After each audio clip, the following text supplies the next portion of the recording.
Every woman desires to have a child. Sometimes it is simply essential. But what if the being inside the womb is not a human at all? Today, I will tell you about Princess Elizabeth, who must bear a child from a dragon man. Thanks to him, she received her only chance to survive, though it's uncertain how long it will last. They married for their own benefit, with the Archduke's gain. According to the contract, Elizabeth must bear him an heir. But one night, she escaped from the castle, thinking she would never get pregnant. The next morning, the results of her exam from the previous evening were ready.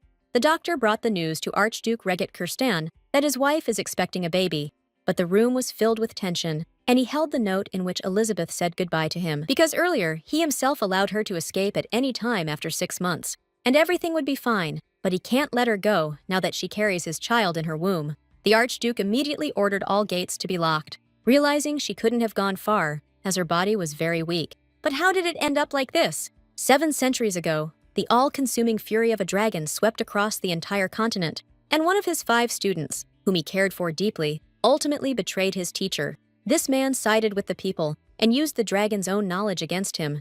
This allowed people to defend against the dragon's tyranny and survive. They also founded the arcane Sacred Dawn Empire, which the entire continent reveres. But this grand title was trampled by the hooves of northern barbarians. As the empire fell, Princess Elizabeth Asika fled to escape a gruesome fate. To avoid a torturous death at the hands of barbarians, she was surrounded by the whirlpool of fate, about to stir and awaken. On her journey, Elizabeth stumbled upon a military camp and accidentally killed Sir Roderick. Other knights noticed her at the crime scene and immediately tried to apprehend her. The princess ran into an empty tent, hoping to hide from her pursuers. Standing there, covered in blood and enveloped in horror, she could only pray now. A few hours before that knight accidentally found her and started bothering her. Without recognizing the princess, he was sure this girl had wandered here deliberately, ignoring all caution. The man realized she was from Arcana by the whiteness of her flowing hair. He even became curious if the runaway princess was just as beautiful. To get rid of that awful guy, Elizabeth decided to use her special ability to handle the situation. However,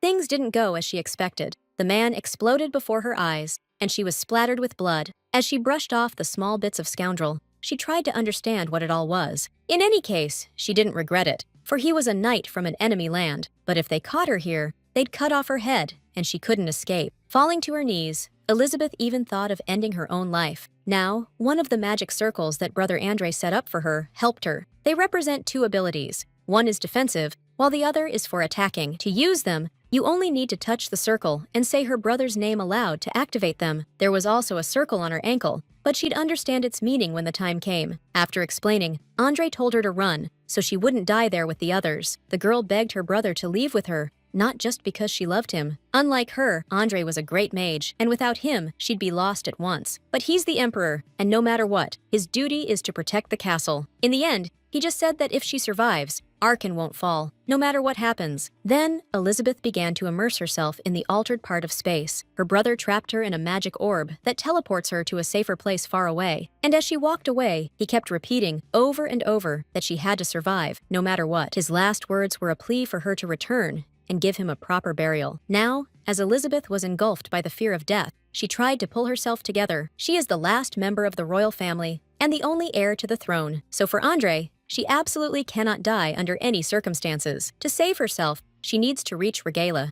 a friendly country to them. The girl is confident that she will be able to get help there. Suddenly, a shiver ran down her spine when she heard footsteps approaching from behind. She was certain the tent was empty and cautiously glanced back, barely turning her head, her gaze shifting slowly. A tall, dark-haired man was approaching the tent's exit to find out what the noise outside was. Elizabeth froze in place, afraid to move, when the knights shouted that Sir Roderick had been killed by a woman, and her excitement was greater because she recognized the man standing over her. It was Archduke Regent Kirstan, whom she had seen 3 years prior. Back then, it was a banquet for Andre Aseka's birthday, the Archon Emperor, approximately 78 characters. Elizabeth, who had been frail since birth, was not feeling very well at the moment. Her brother always supported her and worried that she wouldn't get tired. And then he approached and offered her a rest in the room. But the princess refused, as rumors already say she's hiding him too much, as if he has some kind of special relationship with his twin sister. Suddenly, a stir was heard in the crowd, and Elizabeth turned her attention that way. Regent Kirstan,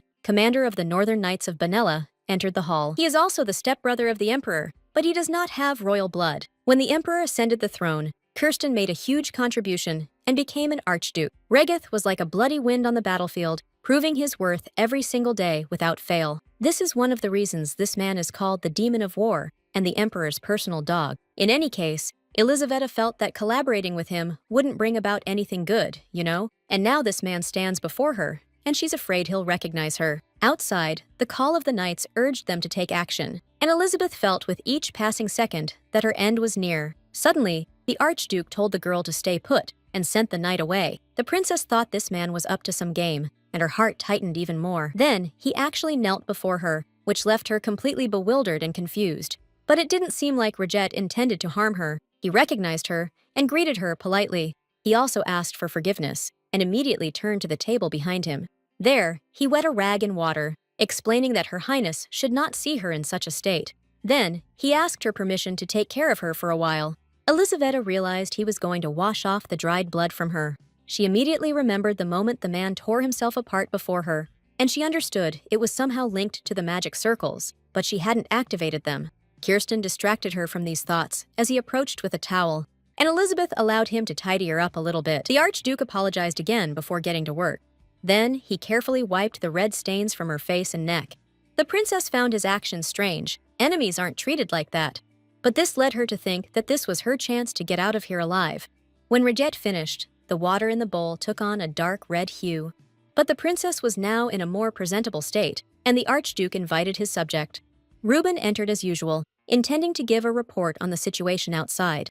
But as soon as he looked up, he stammered, and a look of indignation remained on his face. The girl who killed Sir Roderick was sitting right in front of him, and the Archduke explained that this is a princess and demanded to treat her with respect, especially since she is the last of the Arkan royal family. Reuben must serve her with the proper respect, even if it's for the last time. The remaining time of the day, Elizabeth spent in the tent of Raget Kirstan. As dinner time approached, they were served a snack, the kind you usually get in the field. It was a simple soup and slices of bread, but even if it had been a pie, the girl had no appetite. Kirsten's words kept coming back to her, that they would serve her one last time. And will there be an appetite after receiving confirmation of imminent death? Knight Reuben thought she should be killed immediately, especially after what she did. They discussed things like regular friends, Kirsten and he, as he was now on the princess's side. Although his subordinate saw no point in this, as Arkan is already destroyed, and he continued to look down at Elizabeth, whose thoughts were now only that her brother Indre, who had always been her only family and shield, no longer breathes in this world. Their final farewell became his legacy, and only Elizabeth survived the ordeal. And since she needs to continue living, this is really not the right time for tears. First, she needs to gather information about Benel to save her life. Outside, knights whispered the Archduke would be in a bad mood upon returning home. He's always in a foul mood after meeting with the Emperor, which, demands that Rajet quickly produce an heir. Since the Archduke is an unusual man, it would be a shame if such a line were to end. But it's unlikely there's a woman in the world who could endure a half-dragon. These are such vile creatures that are not even remotely similar to humans. They are still too young to control the dragon flowing in their veins. They easily fall into rage, and their appearance evokes the most unpleasant feelings. Elizaveta just realized that the Archduke is also half-dragon. Nevertheless, she spent another 5 days in this camp, and the fear of the unknown did not leave her. Then, Curtin arrived with a servant holding a tray in her hands. On it were neatly arranged items for the suicide attempt, and the princess asked to explain why she received such gifts. The thing is, the Archduke received a response from His Majesty the Emperor, who, instead of execution, granted Elizabeth a chance to end her life by her own hand. Now she has a choice, to end her life with dignity or to go to Benella. This doesn't change much, as they will cut off her head there. Seeing that the girl was hesitating, Kirsten asked her to make a choice.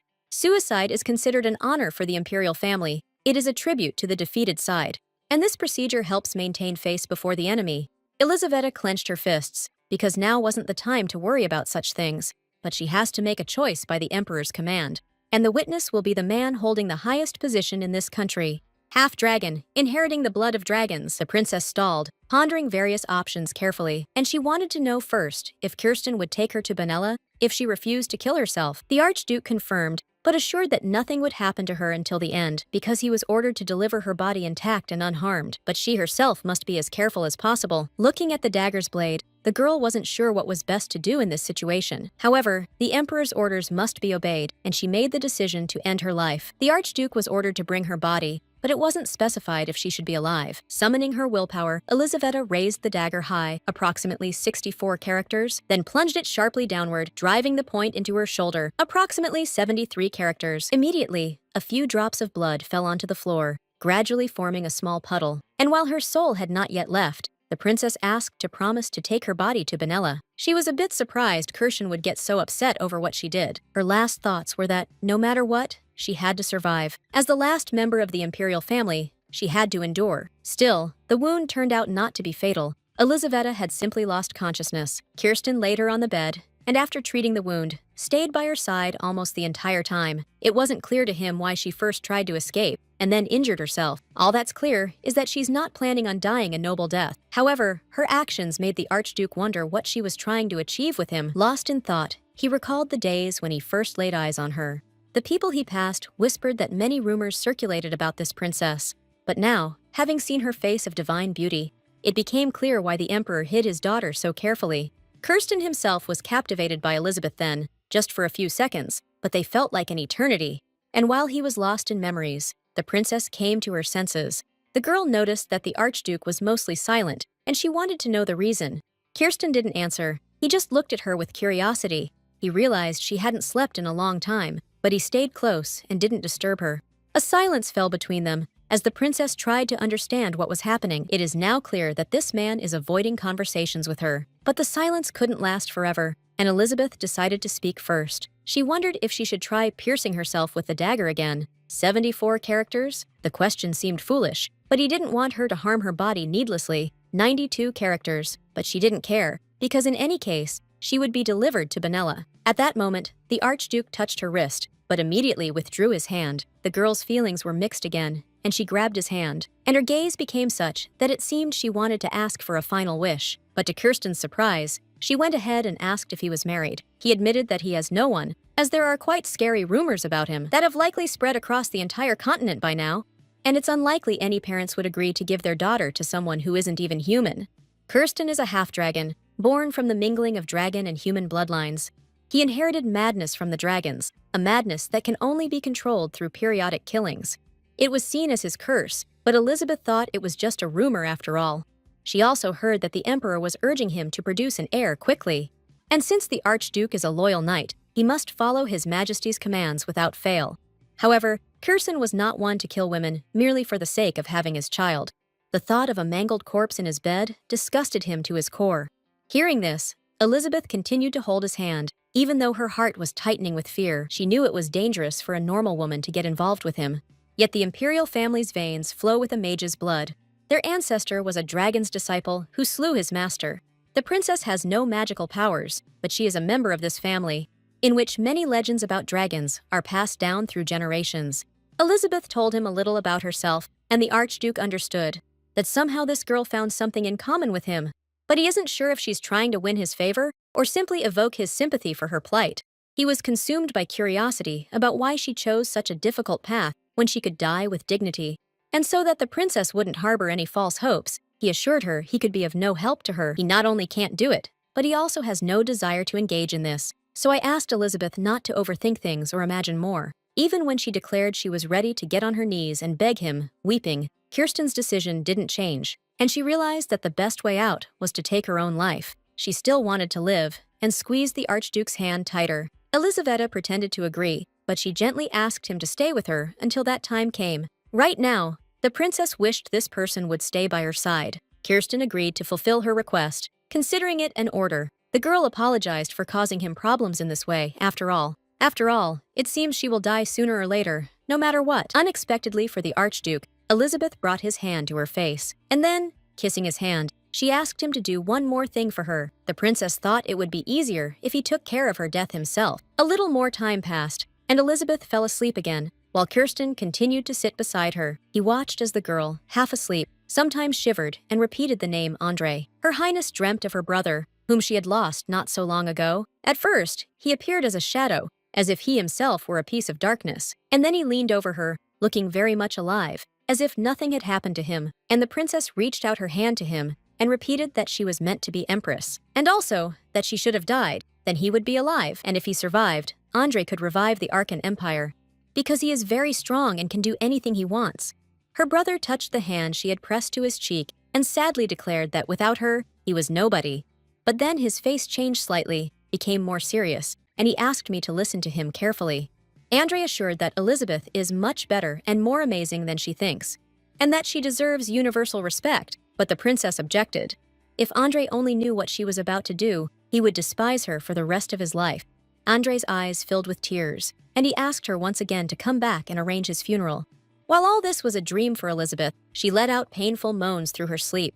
Watching her, Kirsten recalled hearing that the princess was very ill. I never thought things would get this out of hand. Suddenly, the girl started to shake violently and mumbled in syllables that she was very cold. The Archduke took her hand and felt how unstable his emotions had become. A moment etched in his memory was when he first laid eyes on that girl. She resembled a precious gem that would never be within his reach or grasp. Regent Kirsten met her during a rather difficult period in his life, and the image of this girl shone brightly for him then, like the sun. So now he believed that this feeling was caused by their unexpected encounter, a feeling that made his body burn like a fiery ball. 64 characters. Regent leaned over the princess to adjust her position and check her temperature. 95 characters. At that moment, she opened her eyes a little and noticed Kirsten taking care of her. Now he seemed to her truly a mysterious person whose actions she could not understand. The Archduke, noticing that Her Highness had woken up, recoiled so she wouldn't think anything of it. However, Elizabeth managed to grab his sleeve and pulled him a little closer to her. Because she didn't want to speak loudly and asked when they would arrive in the capital, she whispered right into his ear,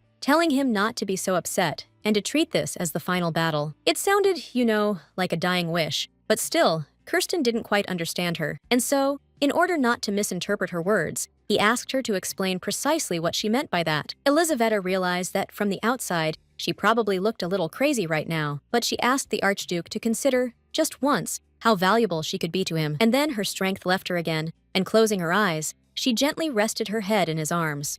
They had to get ready to leave, as the princess felt a bit better, and the caravan set off for Benella.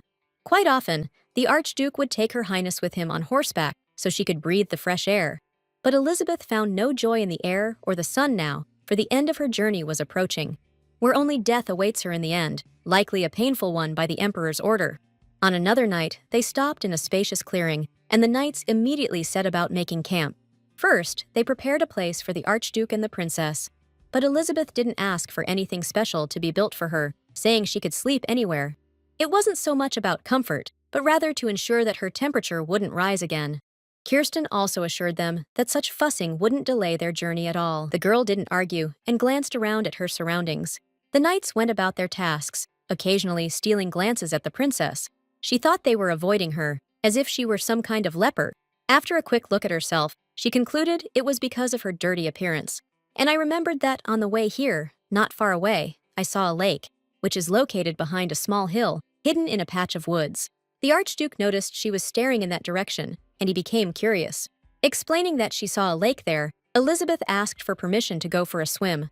Quickly glancing at the princess, Kirsten agreed that it was a good idea after all, but he chose to accompany her, which puzzled all of his subordinates. However, the girl felt embarrassed, realizing he would watch her bathe. She thought it was just to ensure that she, condemned to die, wouldn't escape. Suddenly, a risky yet brilliant idea popped into her head, surprising her. Considering how this person looks at her, she decided it might be her chance after all. But to make her plan work, she first needs as many people as possible to see them together. Therefore, she readily agreed to have the Archduke accompany her to the lake, looking at him so pleadingly, as if hoping he wouldn't change his mind. A few minutes later, they reached the lake, its water shimmering brightly in the moonlight. The Archduke first tasted the water, and, finding it icy, doubted whether it was worth entering. But Elizabeth insisted, explaining that she was uncomfortable being so dirty, and the smell wasn't so pleasant anymore. Having agreed, Kirsten asked her to be careful and not let water get into the wound. After that, the princess turned away and began to take off her heavy cloak. Since their first meeting, Kirsten hasn't changed much, and she decided to use that to simplify bringing your idea to life. However,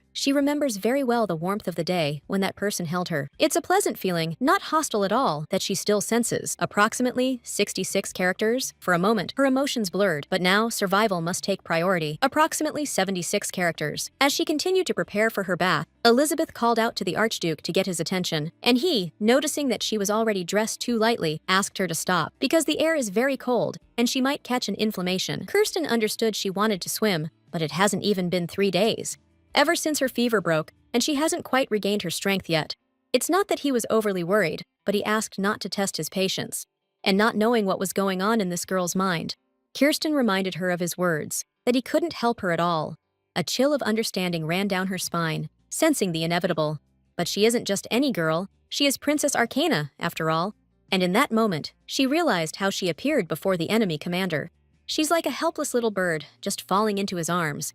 And her opponent still remains an honest and noble knight at heart. He also asked me to be careful, as the moss here is slippery. And he also asked us to be patient for one more day, since tomorrow they'll reach the inn. Elizaveta still wanted to freshen up a little, and promised to rinse only her hands and feet. The request was harmless, and the Archduke did not interfere. The princess stepped into the cool water, and immediately felt her legs grow lighter. At the same time, she tried to guess if the barbarian would remain as noble, and will he be able to forgive her after what she's about to do in Benel? A month and a half has passed since she was captured by the enemy army, and finally reaching the northwestern continent, 54 characters. Elizaveta arrived in Benela's mighty empire, 53 characters. Entering the city, their delegation proceeded calmly in their direction.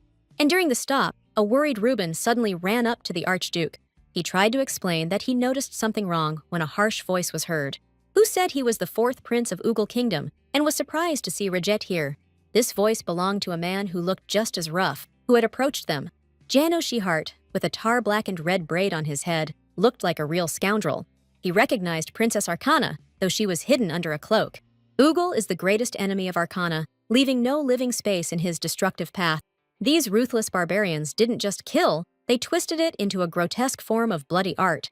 Kirsten noticed his captive suddenly trembling violently. The girl tried to hide it, but her hair standing on end betrayed her feelings. Giano, however, expressed his disappointment at coming all this way to Arcan, only for the princess to be taken. He wanted to see her beautiful face, famous for its beauty, at least once before she died. That's precisely why he asked Emperor Benella to ensure she was delivered safe and unharmed, and now he intends to take it from the Archduke. Thanking him for the delivery, he had already extended his hairy hand to the girl, and she tensed even more. Yet she waited for him to grab her tightly, for then the magic circle activates, and it will explode. Suddenly, the ginger barbarian was blocked by Kirsten, who demanded he step aside. Naturally, this angered Prince Ugal, and his face twisted into a displeased snarl. Rigid explained that he had no orders to hand the princess over to anyone, only to deliver her. And until His Majesty commands otherwise, this girl will remain his prisoner. And that means that no one else has the right to lay a finger on her. Then he turned to the girl, who had turned even paler. And telling her not to worry, he asked her to go with him. They headed for the palace entrance, and all Giano Sihart could do was nervously wait. At the moment, he could do nothing, but he vowed to himself that he would surely achieve his goal. In the audience hall, Emperor Neuer Erdrich was pleased to see his lordship, and immediately asked if the princess caused any trouble on the journey. Given her noble background, he had anticipated that she might want to take her own life, but since they've come this far and nothing like this has happened, the emperor began to suspect that she had some hidden intentions. Kirsten suddenly remembered how Elizabeth had asked him not to leave her side, and also how she asked him not to get too upset when they arrived in the capital. And now, Neuer has announced that the Ugal Kingdom has demanded the surrender of the princess's head. They want to preserve this beauty like a prized exhibit. The emperor agreed to give them her body after the execution, which will take place in 4 days. He himself couldn't believe that the invincible Arkan had been defeated. In Andre's place, I would have tried to speak gently with the kingdom of Ugal. But the emperor saw the Archduke looking down and thought he was thinking of something else. Kirsten denied it, and it would have been obvious if he had lied about the matter. But now, that's not what's troubling His Majesty so deeply. Neuer wanted to know if anything happened to the princess en route to Reget. The question seemed sharp, and the Archduke didn't quite grasp why it upset the emperor so much. However, he assured that there was nothing that Neuer could have imagined. He missed the moment when an awkward situation arose between them on the lake. He hoped the questions would end there, as he'd done everything he was told. His Majesty satisfied his curiosity and allowed the Archduke to go rest for a while. After such a long journey, even a half-dragon needs a break, especially now. But in the end, he asked him to read the list of brides brought to his office. Neuer reminded again that he doesn't want to wait long for his half-brother to get married, and he asked not to forget why he was given his place in the world. After all, he's a dragon with human traits, and it's foolish to waste such a lineage. When Kirsten was still a child, Neuer convinced him to agree to his terms and conditions. And now, Regit reminded him that even after marrying, it would be difficult for him to produce an heir. Even if a human woman manages to carry his seed, she will die before giving birth to the child. For this, Neuer asked not to worry and promised to select the strongest women. After all, their mother was able to carry and give birth to him, so nothing is impossible. The Archduke decided to end the conversation and headed for the exit, and the brother reminded him that without marriage, Regit would die alone. Even to this, Kirsten didn't react, though his feelings were stirred within. He remembered his mother. She couldn't have him for a long time. She died in the end. Because such little monsters are born from the tearing of their mother's womb. And all the women who bear the Dragon Man meet their end in precisely this manner. Neuer didn't see this horror, which is why he remained so stubborn. And Kirsten decided to return to the duchy quickly, before things got even more complicated. But before he left, for some reason, he wanted to see the princess one more time. Although he understood that there would be no point in seeing her face again, Elisaveta was already sitting in the dim cell, her thin hands pressing against the heavy chains. She remembered how Roger had ordered the guards to bring her closer and saw that the chains had rubbed so much that soon the skin would tear and bones would be visible. He didn't think he was a good person, but he felt bad she was suffering so much, and he wanted to ease her suffering a little before she died. Having removed the shackles, he tied handkerchiefs around her wrists to lessen the strain. Then, he put the handcuffs back on. As he realized that he couldn't fully free her, Elizabeth was profoundly perplexed by his strange behavior. Yet this sweet memory was abruptly shattered by a rough voice. Jano approached the bars, remarking that Emperor Andrei also had a handsome face, you know. However, it can't compare to the princess's lovely features, that's for sure. Elizabeth recognized Jano, and he even liked that she remembered his name so well, but he didn't come here to talk about that. He demanded her confession. Why did the emperor pour all his magic into her before his death? Elizabeth didn't understand him at first, but then thought of the magic circle, and that seemed strange to her, because only she and Andrei could see him. Suddenly, Jano, twirling a key in his hand, declared that he intended to check it before he killed her. He was burning with curiosity to find out if she was a sorceress. The girl's eyes filled with fear, and she scooted even closer to the cold wall. But the hand of that disgusting guy seemed so long that it could reach anything. Not knowing what to do, Elizabeth squinted, hoping the magic circle would work. Approximately 90 characters. Suddenly, a crash echoed, and she saw Jano's face pressed against the floor. Approximately 80 characters. The door to the cell was already open, and the Archduke stood over the barbarian's body. With an unperturbed face, he looked at the girl, surprised by what had happened. The princess still couldn't understand the man's intentions. Who is careful with the wrists of the prisoner, who will soon be sentenced. He came, defended her from the barbarian, like a prince on a white horse. She even thought it might be a sneaky plan by the emperor. Kirsten might just be dutifully fulfilling her knightly duty. Kirsten had not been in the cell for long when he got ready to leave, and Elizabeth thanked him. She also wanted to ask his forgiveness for what she would do, but remained silent. She just couldn't lose someone like that, even though she didn't know if she could fully trust him. Soon came the day of Princess Elisaveta Aseka's execution. The Archduke was just about ready to make his way back to his duchy. All that was left was to load the treasures given to him by the emperor. Kirsten asked Reuben to hurry with his packing so they could leave sooner. The knight was puzzled that the gentleman was not going to the square. Today is the execution of the princess, set for noon, and little time remains, approximately 89 characters. For this spectacle, a crowd has gathered in the square since early morning, approximately 79 characters. This isn't just an execution, it's the hanging of Arcana's most beautiful woman. This is a great topic for discussion. There are even those who believe the princess will suddenly disappear. Kirsten asked Reuben to stop talking nonsense and double-check that they had everything. His loyal subject still couldn't rest, wondering why the Archduke didn't want to go. After spending 2 months with that girl together, of course, Reuben noticed how these two were always close to each other all the time. However, the Archduke insisted again not to dwell on this and focus on work instead. The disappointed knight couldn't believe there was nothing between them. As they finished their preparations, the clock on the great tower struck noon. The Archduke turned his head that way involuntarily, but he could do nothing. For some reason, he felt sad, and yet he decided to just leave this place. At that moment, a servant came running towards them, panting and shouting something.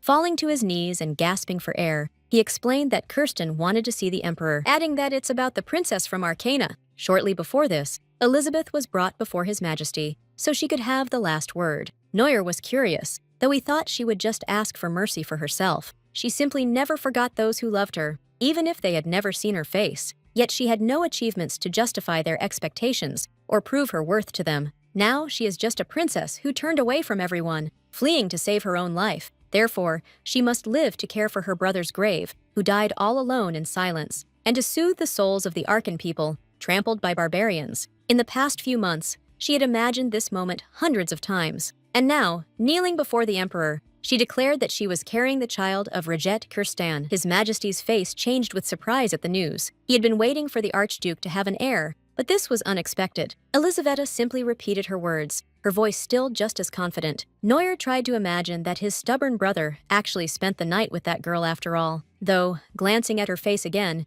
he thought it wasn't so unbelievable. For a moment longer, he remained stunned, struggling to accept what he'd heard. Then, he decided to share a terrible secret with the princess. Reget Kirshtar is a half-dragon, but the girl already knows that. What surprised her again, since she also knows how difficult it is to carry his seed. Still, Elizabeth didn't back down from her words, and patiently waited to see what would happen next. However, Neuer wanted proof that she was indeed pregnant after all. Then she confessed that her twin brother was a skilled wizard. He used to always check the state of her body, examining the flow of her magical power. She's not a mage herself, but she can also sense mana. And in this way, she is able to find out if there are any changes occurring within her body. Neuer still doubted that she could make this up just to avoid the death penalty. The princess couldn't argue with His Majesty and would accept his decision, whatever it was. Suddenly, the emperor said that the final decision must be made by the Archduke. At that moment, he was already called, and he swung the doors wide open behind him. Without a word, with a very puzzled expression,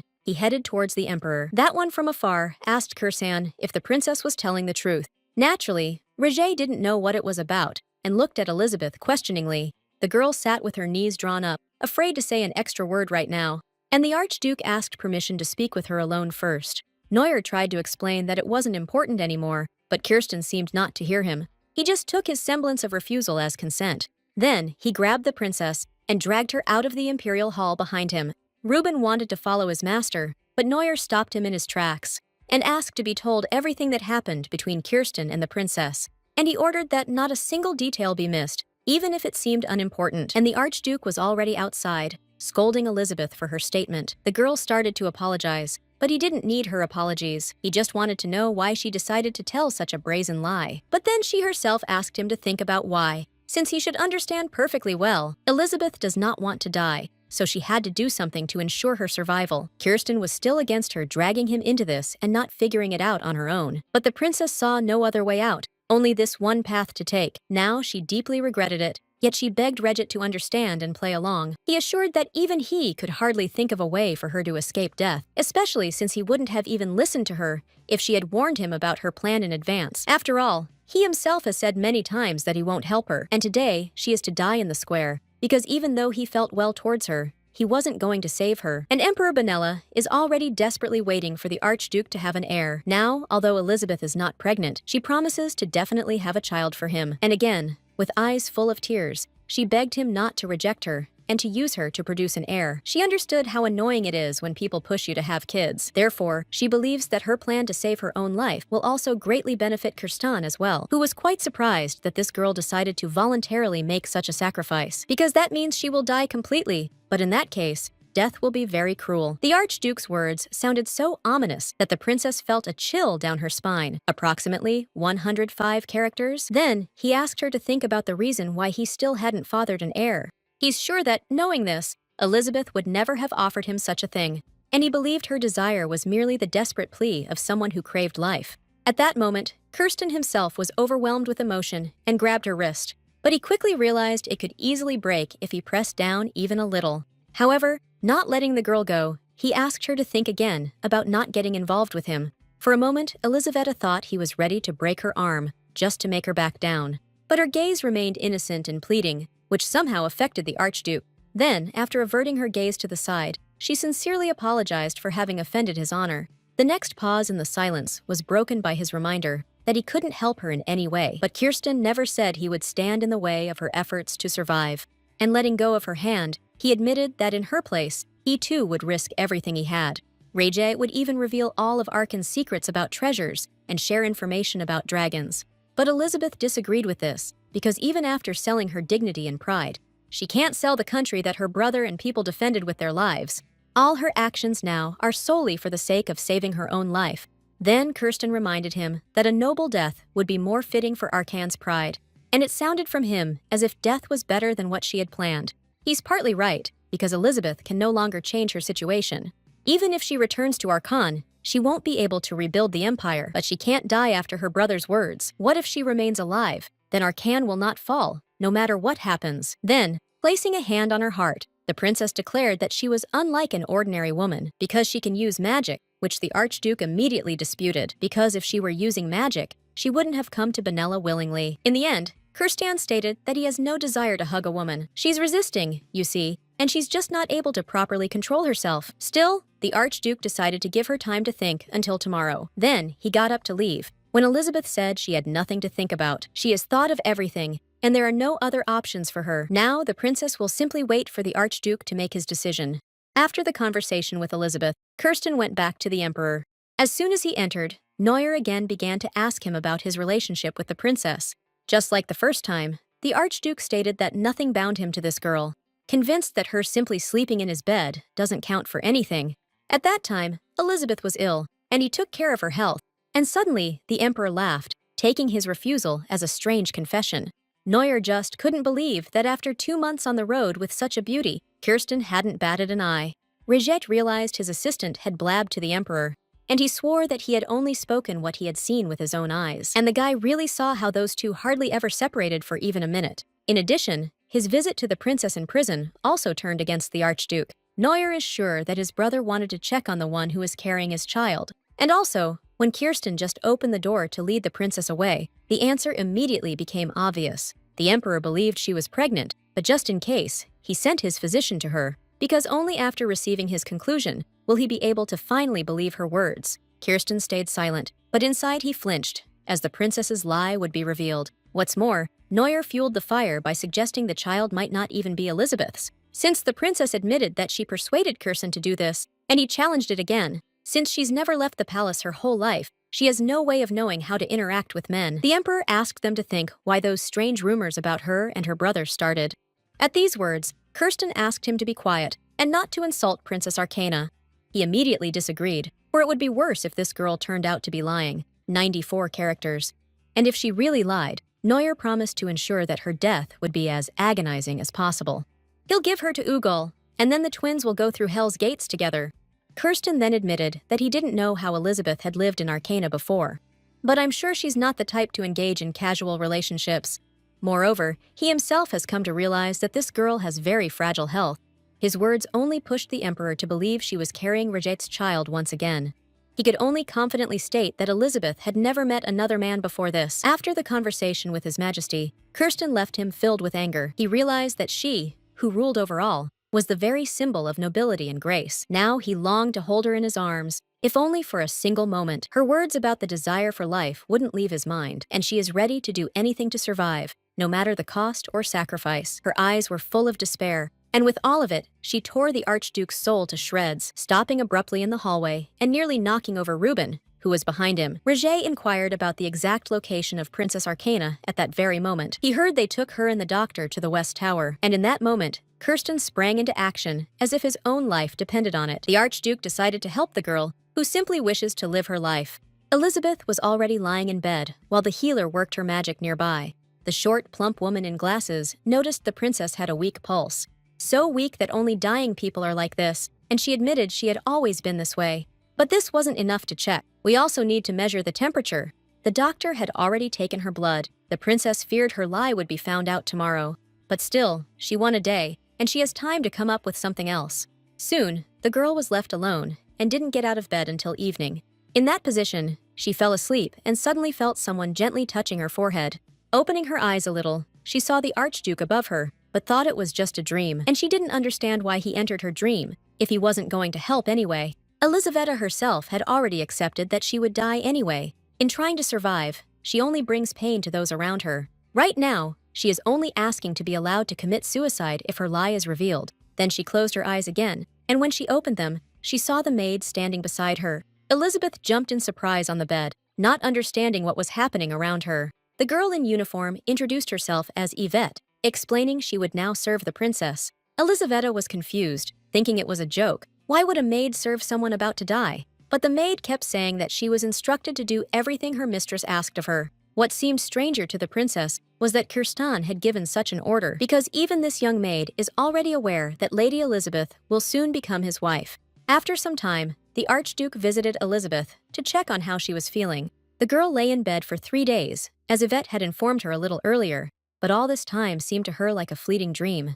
She was overcome by severe exhaustion from overwork, but now she's feeling much better. But the most important thing for Her Highness is that she is still alive. For the Archduke, achieving this seemed quite troublesome and very irritating indeed.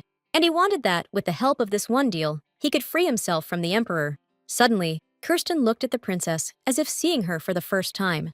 And then he agreed that she was a very good option for such a task. She's a descendant of the dragon-slaying hero, and he's a half-blood with dragon blood. It's quite possible that Elizabeth can carry his child and even give birth to it successfully. Moreover, Kirsten confirmed to the Emperor that they spent the night together and bribed that healer. From now on, only this woman will take care of the princess's treatment to avoid any complications. Elizaveta was grateful, but Roger explained it wasn't out of any particular feelings. It's beneficial for both to be together, so it will be a contract marriage. It will only last 6 months, but for Elizaveta, even that is good enough. However, if her belly doesn't round out during this time, the Emperor might suspect something, so she needs to get pregnant by any means necessary within 6 months. In the end, Kirsten stated that if anything goes wrong, he would have to tell the Emperor the truth. The young woman agreed, and she also noticed that the Archduke seemed to feel somehow different now.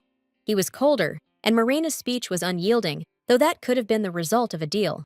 Another girl would have found that unpleasant, but Elizaveta was prepared for such treatment. And she's also been promised that Kirsten, Lothar, and Christian will protect her. Having explained everything, the Archduke was about to leave, but the princess asked him to stay. The girl wanted to talk about something, even though she knew he might not like it. Her plea was not to reject her, even though she wasn't the woman he wanted. Kirsten looked at her as if she'd asked him to invite the Pope over for a visit, and she tensed up inside from not knowing what her future husband might reveal.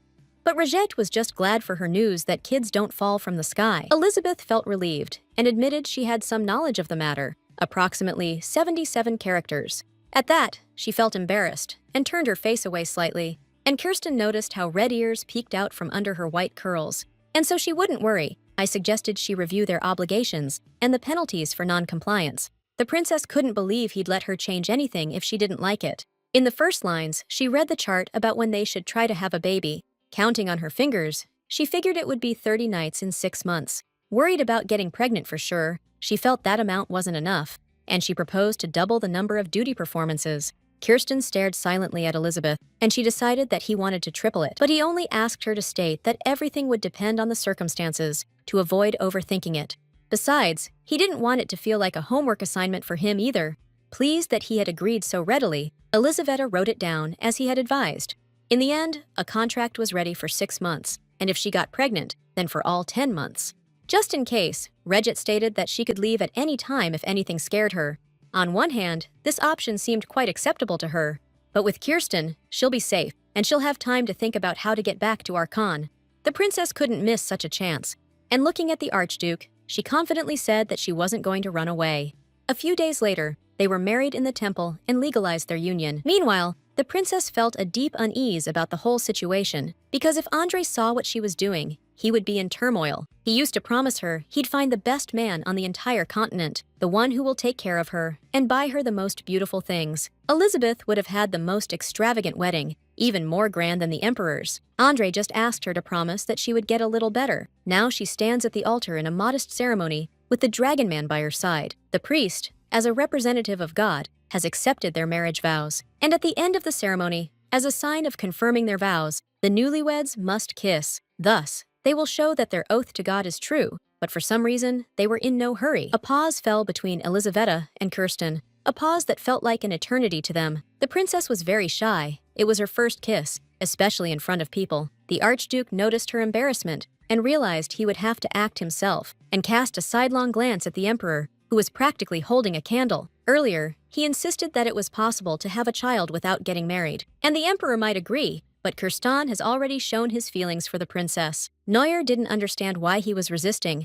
as if he didn't like the princess. He reminded her that the girl had drawn Kirsten to her, and he fell for it like a boy. Now, Reget remembered that conversation, feeling a bit humiliated by it all, but looking at the girl before him one more time, he had to agree she was hard to ignore. The pause was dragging on, and Elizaveta knew she had to do something.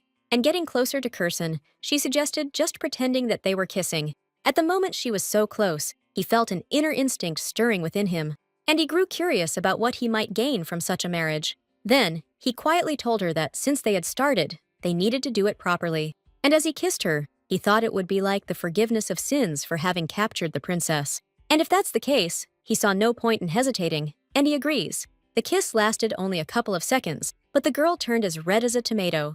She wanted to hide her face from everyone, and Kirsten heard delight from the hall.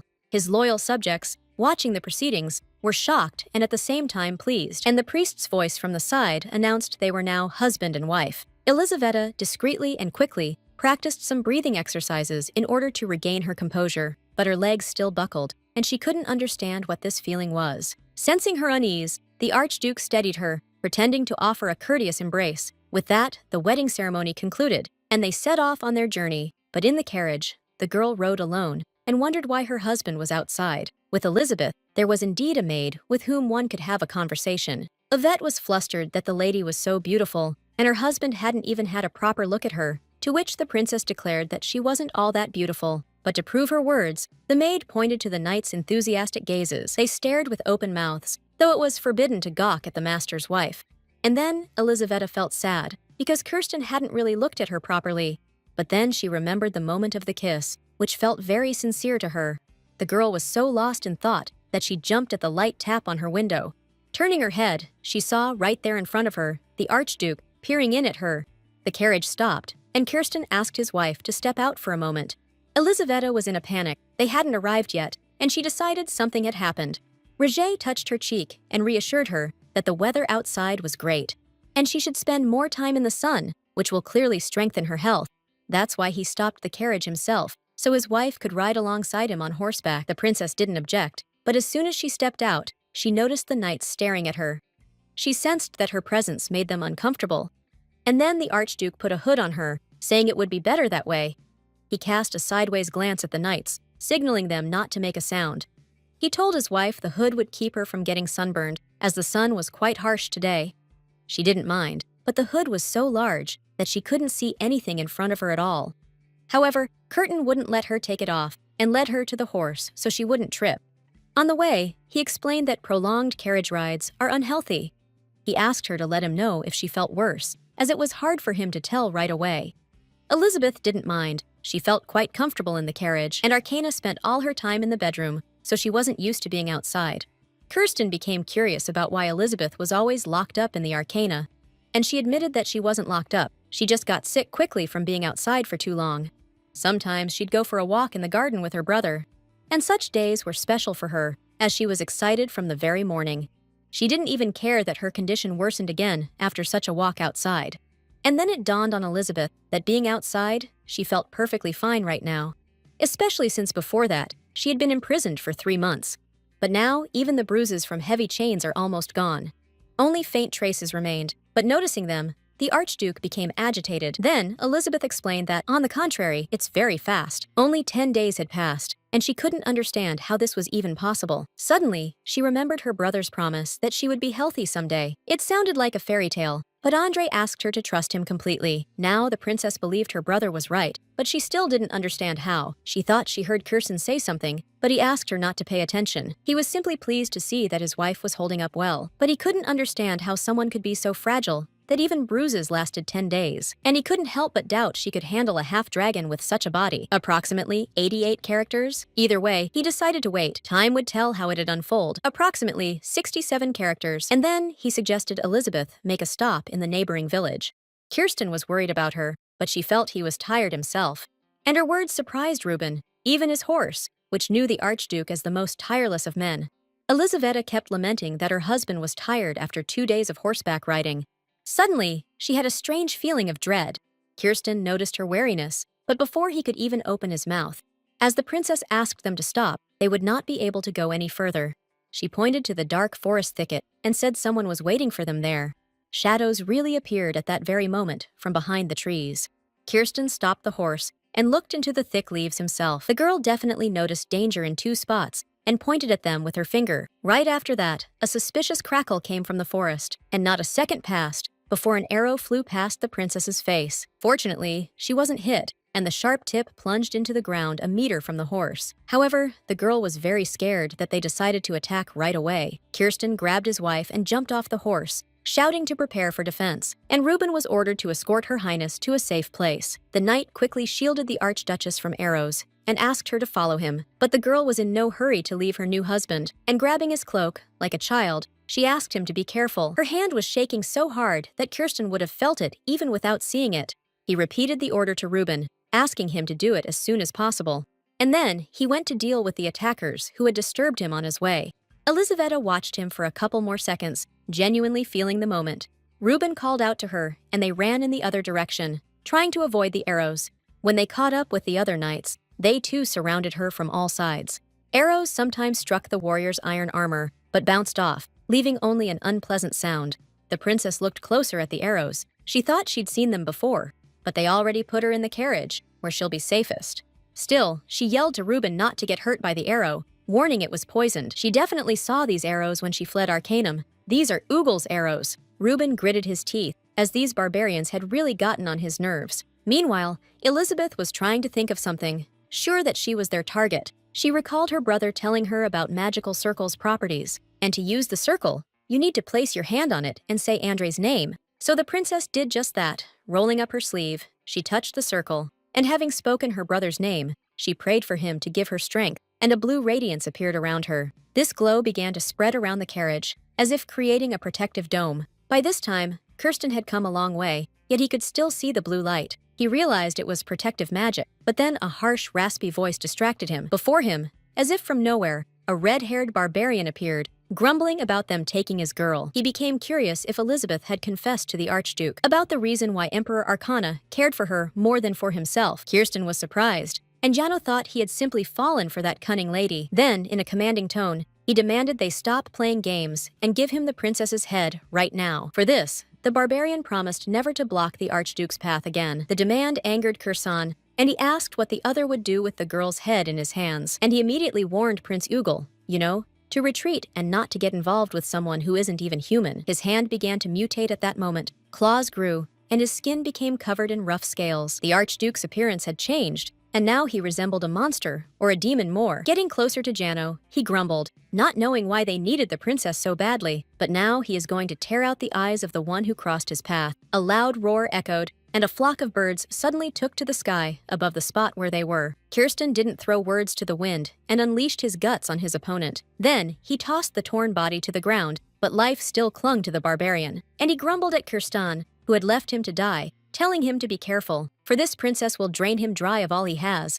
then vanish without a trace. Just like her brother, Emperor Arcana, she was the same. The Archduke ignored Jano's speech and continued walking, suddenly hearing a scream. When someone shouted about the princess's carriage, he dashed toward that direction. A little earlier, when the carriage was covered by a magic dome, it became quieter around. Yvette reported to the princess that the danger had likely passed. She saw her mistress trembling with fear, and she herself worried about her. The magic effect was coming to an end, but Elizabeth was more worried about Kirsten. The maid was so focused on comforting the princess that she didn't notice the barbarian nearby. He seized the girl by the neck and shoved her into the carriage. Losing her balance, she fell onto the princess, but was worried that she wouldn't get hurt. But Elisaveta tried to understand what had happened, hoping to make out who had attacked. However, she didn't have time. This man pushed the carriage off the cliff where they were standing. Literally, seconds later, Kirsten ran in, and Reuben explained that the carriage had crashed. This happened as soon as the barrier weakened, and Her Highness managed to push the maid out. The carriage fell by the lake. To get there, you must go around the valley. But the Archduke didn't want to wait a second longer to get to his wife, though it even seemed to him it would be better if she died that way. After all, she will die either during conception of the child, or when the child tears her womb apart inside. Another possibility was that the truth would come out, and the princess would hang. No matter how things turn out, Elisaveta Asica faces a very sad end. All options were cruel, and drowning in the lake seemed like a humane death to the Archduke. He was already turning to leave it all as it was, but Reuben's cries didn't subside. Kirshen's mind snapped, and he plunged from the height toward the lake. Elizaveta sank deeper and deeper into the water, following the sinking carriage. Her lungs ran out of air, and she couldn't believe God had planned such a foolish death for her. Because if she's destined to die, then why didn't she die with her brother? Then at least she could defend the honor of Princess Arcana. She remembered Andre again, who asked her to never give up hope. Assuring herself she could do far more than he ever could, she resolved to hold on. Now, as the water above her grew thicker, this memory gave her strength to persevere. She started to struggle, realizing she couldn't give up. A magical circle activated on her back, and the princess reached her hand upward, fighting the water's flow. At that moment, a hand in iron armor appeared before her face, which she grabbed, and in an instant, found herself in the Archduke's embrace. Kirsten pulled her ashore, but the girl managed to swallow water at the last moment. Now she lay unconscious, and he began to give her artificial respiration. After a couple of attempts, the princess coughed and opened her eyes. Her face was extremely pale, and the face of the Archduke reflected a genuine sense of concern. Elizaveta glanced into his blue eyes, and she remembered that all this time, this man worried about her every time. She only understood this when she saw the storm of his emotions. The girl looked at him while he was coming to terms with his own terror. With a faint smile, she proudly claimed she'd survived again. But now this joy was not hers alone. The Archduke himself was glad she hadn't died. Many years ago, Elizabeth fell seriously ill, and a doctor was called to her. After the exam, he said she likely wouldn't survive. The princess's brother stood by her side without leaving for a moment, though it hurt him to see his sister's face change color, and she moaned constantly in her delirium. As a child, Elizaveta was often sick and spent most of her time envying her brother. And she honestly admitted to him that she wanted to be as healthy as he was. Of course, she didn't like being sick, especially when a fever made her whole body ache. Moreover, it showed in her appearance, and her hair became dull and lifeless. Elizabeth feared that if she kept getting sick, she might turn gray by old age. But her brother encouraged her as best he could, saying that color was lovely, and his words always sounded like sincere support to her. Each time Elizabeth complained, Andrew's face twisted in pain as well, reflecting his hurt. After some time, as they grew up, she started to get sick a little less often. And she assured her brother that she was fine, though she still silently envied him.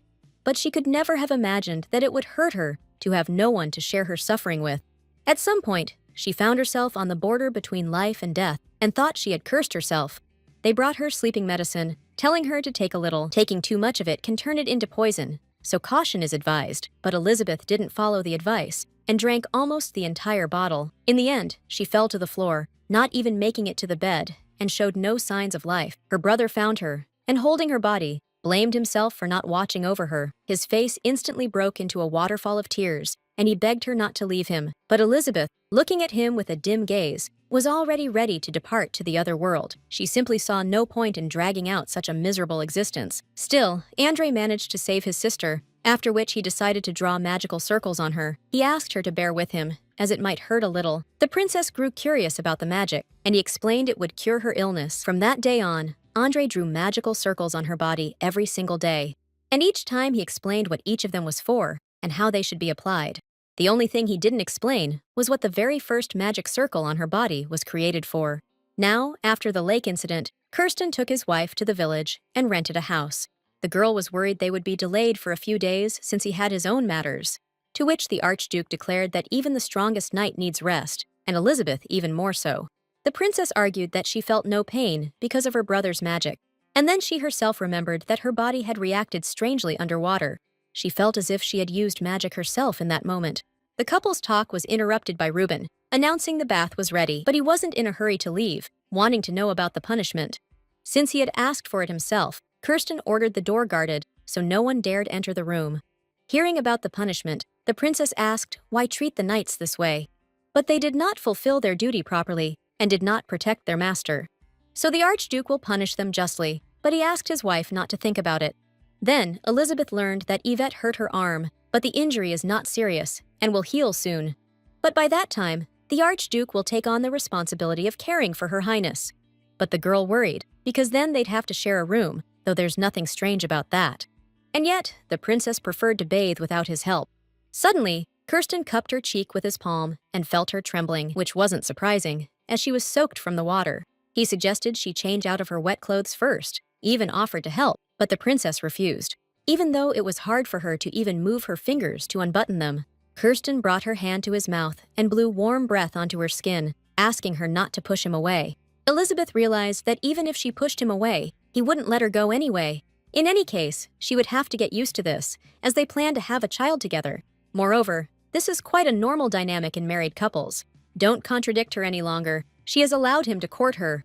Kirsten sat her on the bed, and to keep her from straining, helped her change. But before they reached the bathroom, he wrapped her in a warm towel to keep her warm. He did it rather abruptly, out of inexperience, but the princess thought he had gotten angry. What's more, the expression on his face proved her assumptions, but she said nothing to him. A few minutes later, she was already soaking in a warm, almost hot bath, and she kept remembering how, back then in the lake, some force seemed to push her. The feeling was the same as on the day when a man exploded right in front of her. The princess realized something was happening to her body, a result of Andre's actions. Her thoughts were interrupted by her husband's voice, who was nearby. He was behind the screen, to not embarrass her during the procedure, but he asked her to reach out to him anytime if she needed anything. Then, he decided to keep her after all, hearing her quiet down because she was shy. But suddenly, Elizabeth interrupted him, wanting to understand why he was so angry with her. The Archduke didn't grasp why she reached that conclusion. She explained that his behavior and voice had recently become harsher than before, which was noticeable,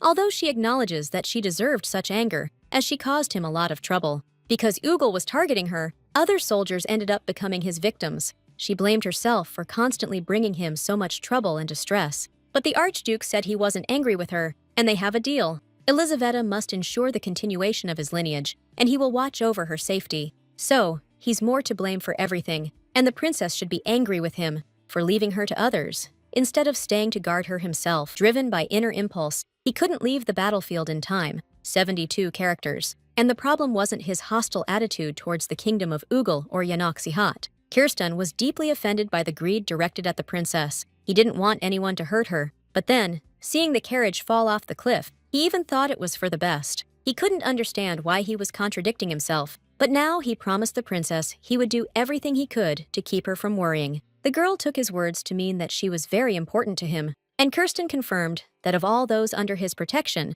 she is the most precious person to him. Elizabeth felt a slight confusion, but it was nice for her to hear that. Kirsten added it would last another 6 months, until their contract ends. But even so, for such a short period of time, she once again asked that I not dismiss her. Moreover, he knows he is the only one she can truly rely on in this moment. Having lost everything, now she has only the contract binding them together, and if Kieran turned away from her, she would drown at the lake's bottom. Now, any place without this person nearby will feel as perilous to her as that lake's depths. Elisaveta once again asked him not to turn away from her, and not to leave her to other people. Her face took on its usual pitiful expression, the one she wore when begging the Archduke for favors. That pleading look and slightly twisted lips affected him in a uniquely powerful way, and taking his wife by the hand, he promised to always stay by her side. Deep into the night, Elizabeth had fallen asleep, but Kirsten still couldn't find rest. From time to time, he glanced at his sleeping wife, and after 40 minutes, she mumbled again in her sleep that she was cold. Kirsten gently stroked her cheek and wondered what to do next. No matter how much he warmed her, the heat somehow left her again. 74 characters. Then, he lay beside her to keep the princess warmer, but this woke her up. 84 characters. Regetz explained that she was trembling from the cold again,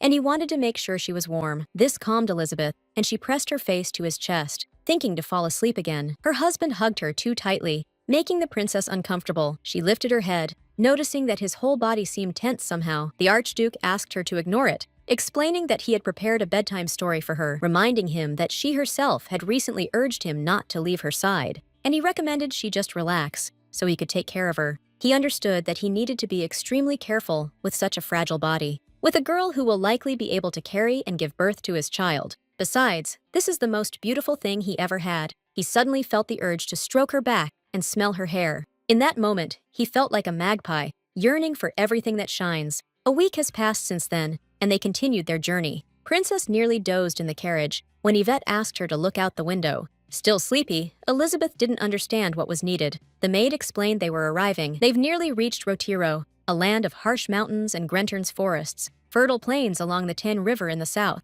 In winter, it's also warm here, so the north is considered valuable land. But for Elizabeth, the main thing is her home for the next 6 months. She was glad to have arrived in Rotiro, the blessed territory of Benella. At the entrance, all the servants waited, happy to see their returning master. As Kirsten dismounted, he immediately asked if anything special had happened here. Butler Alfredo reported that there were only minor issues, which he mentioned in his letters. The family assistant Sobers quickly prepared a list of overdue payments. Then, the head maid of the Pettinson castle approached the Archduke, bowing deeply to him. She expressed her immense joy at his arrival, but from her face, Kirsten realized something was wrong, and she asked him to share the news himself, which she had already received from Sir Reuben. Pettinson means that there will be a new mistress in the castle from now on. To avoid a long explanation, Roger nodded to Reuben, and he helped Elizabeth out of the carriage. The girl glanced around a bit warily, noticing how everyone was staring at her, but the servants were indeed curious to see who their master had chosen for himself. It seemed that Pettinson didn't like that Karatsin went against the emperor and got married anyway. Therefore, it is very important for her to know what this woman is like. With much difficulty, the greetings ended, and Regit suggested his wife take a walk around the castle. He was ready to give the princess his attention so she could settle in more quickly. Still, she began to refuse, realizing that he had a lot on his plate. Elizaveta asked them not to worry about her and to calmly get back to work. And to avoid getting lost in this enormous castle, she'll ask Reuben or Yvette for help. Kirsten immediately shamed the knight for failing to protect the princess. Although the castle is safe, he didn't want his people to act without his instructions. Elizabeth explained again that he wouldn't be able to accompany her all the time, because he has a job, and she didn't want to bother him with trivial matters. Seeing their conversation, Pettinson noticed that the hostess was just as stubborn as their master. Although Elizabeth is right, there are many things she can do on her own, and her husband really needs to catch up on work that piled up while he was gone. And in case the princess encounters any problems, she promised to turn to the butler. Old Alfredo was happy to serve the new mistress, and immediately offered his hand to escort her. And only the head maid remained silent for now, harboring suspicions about this girl. And the princess asked the butler to show her the main tower first, and then the room. He also promised to introduce her to the other maids who would be assigned to her. Sober approached Kirsten and offered to take a break and eat in his office. But the Archduke, with a serious face, paid no attention to the offer. He asked his assistant to call his wife simply Princess, because she won't be holding the title of Archduchess for long. Later, Alfred led Elizabeth to the tower, where there was a very steep staircase. All the bedrooms were located at the top of the tower for security reasons. Now, the princess understood why. According to rumors, the Archduke spent most of his time in his study. Still, she agreed that this place is called the Blessed Land, a fitting name indeed, yet she shouldn't lose her mind. As a child, she believed the world was all beautiful, but then this illusion collapsed with the walls of Arcana. At some point, she even doubted whether this place was a refuge, approximately 75 characters, or just another battleground, approximately 36 characters. Lost in thought, the girl didn't notice her husband rushing up behind her. She had almost reached the last steps, which seemed to go on forever, and when Kirsten stumbled over her words, she lost her balance and nearly fell. The Archduke caught her immediately, but she was still surprised he returned so quickly. And Kirsten now spoke like her and asked him not to push her away. He didn't argue that he had a lot to do, but he couldn't let her condition worsen under any circumstances. And if he worried about Elizabeth, he wouldn't be able to focus on his work at all. The girl whispered to him that she never meant to push him away. And then she even felt sorry, realizing her husband had to rush up and down this staircase every day. And so, he admitted that he hadn't actually climbed those steps for over an hour. However, he is willing to walk longer, just to keep the princess comfortable. Taking Elizabeth to her room, the Archduke returned to his study. Yvette quickly started helping the lady, offering to prepare a bath for her. Just then, the head maid knocked on the door, and the princess allowed her to enter. The door creaked quietly. However, the princess was slightly shocked when she saw an entire delegation at the doorstep. Pettinson brought several maids to take care of the lady of the house, but she stated that Yvette and one more maid would be enough for her. The head maid did not understand the modest choice, but right now, that's not so important, because she brought another person. The local doctor, as the old woman doctor also needs a rest. Pettinson thought it best to check on the princess right away after such a long trip. Anything could have happened during the journey, and she worried for her health. So she ensured that a medical checkup was conducted without delay.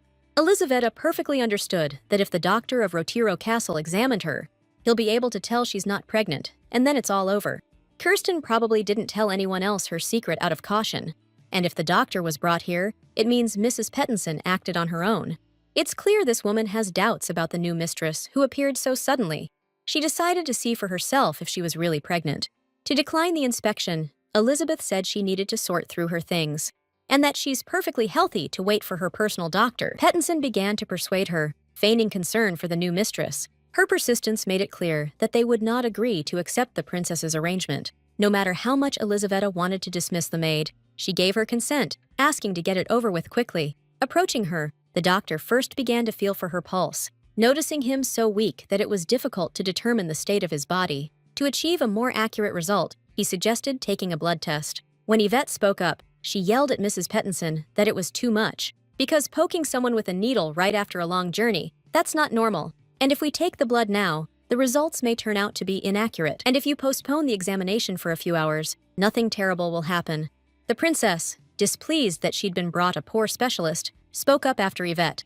He couldn't tell her condition right away, and the Archduke himself chose her doctor. So she immediately said that there was no point in checking her pulse right now. And now she angrily criticized them for treating their owner inappropriately. Then she asked Pettinson to leave, allowing only one maid to remain here, because she doesn't like having more than 2 or 3 servants around.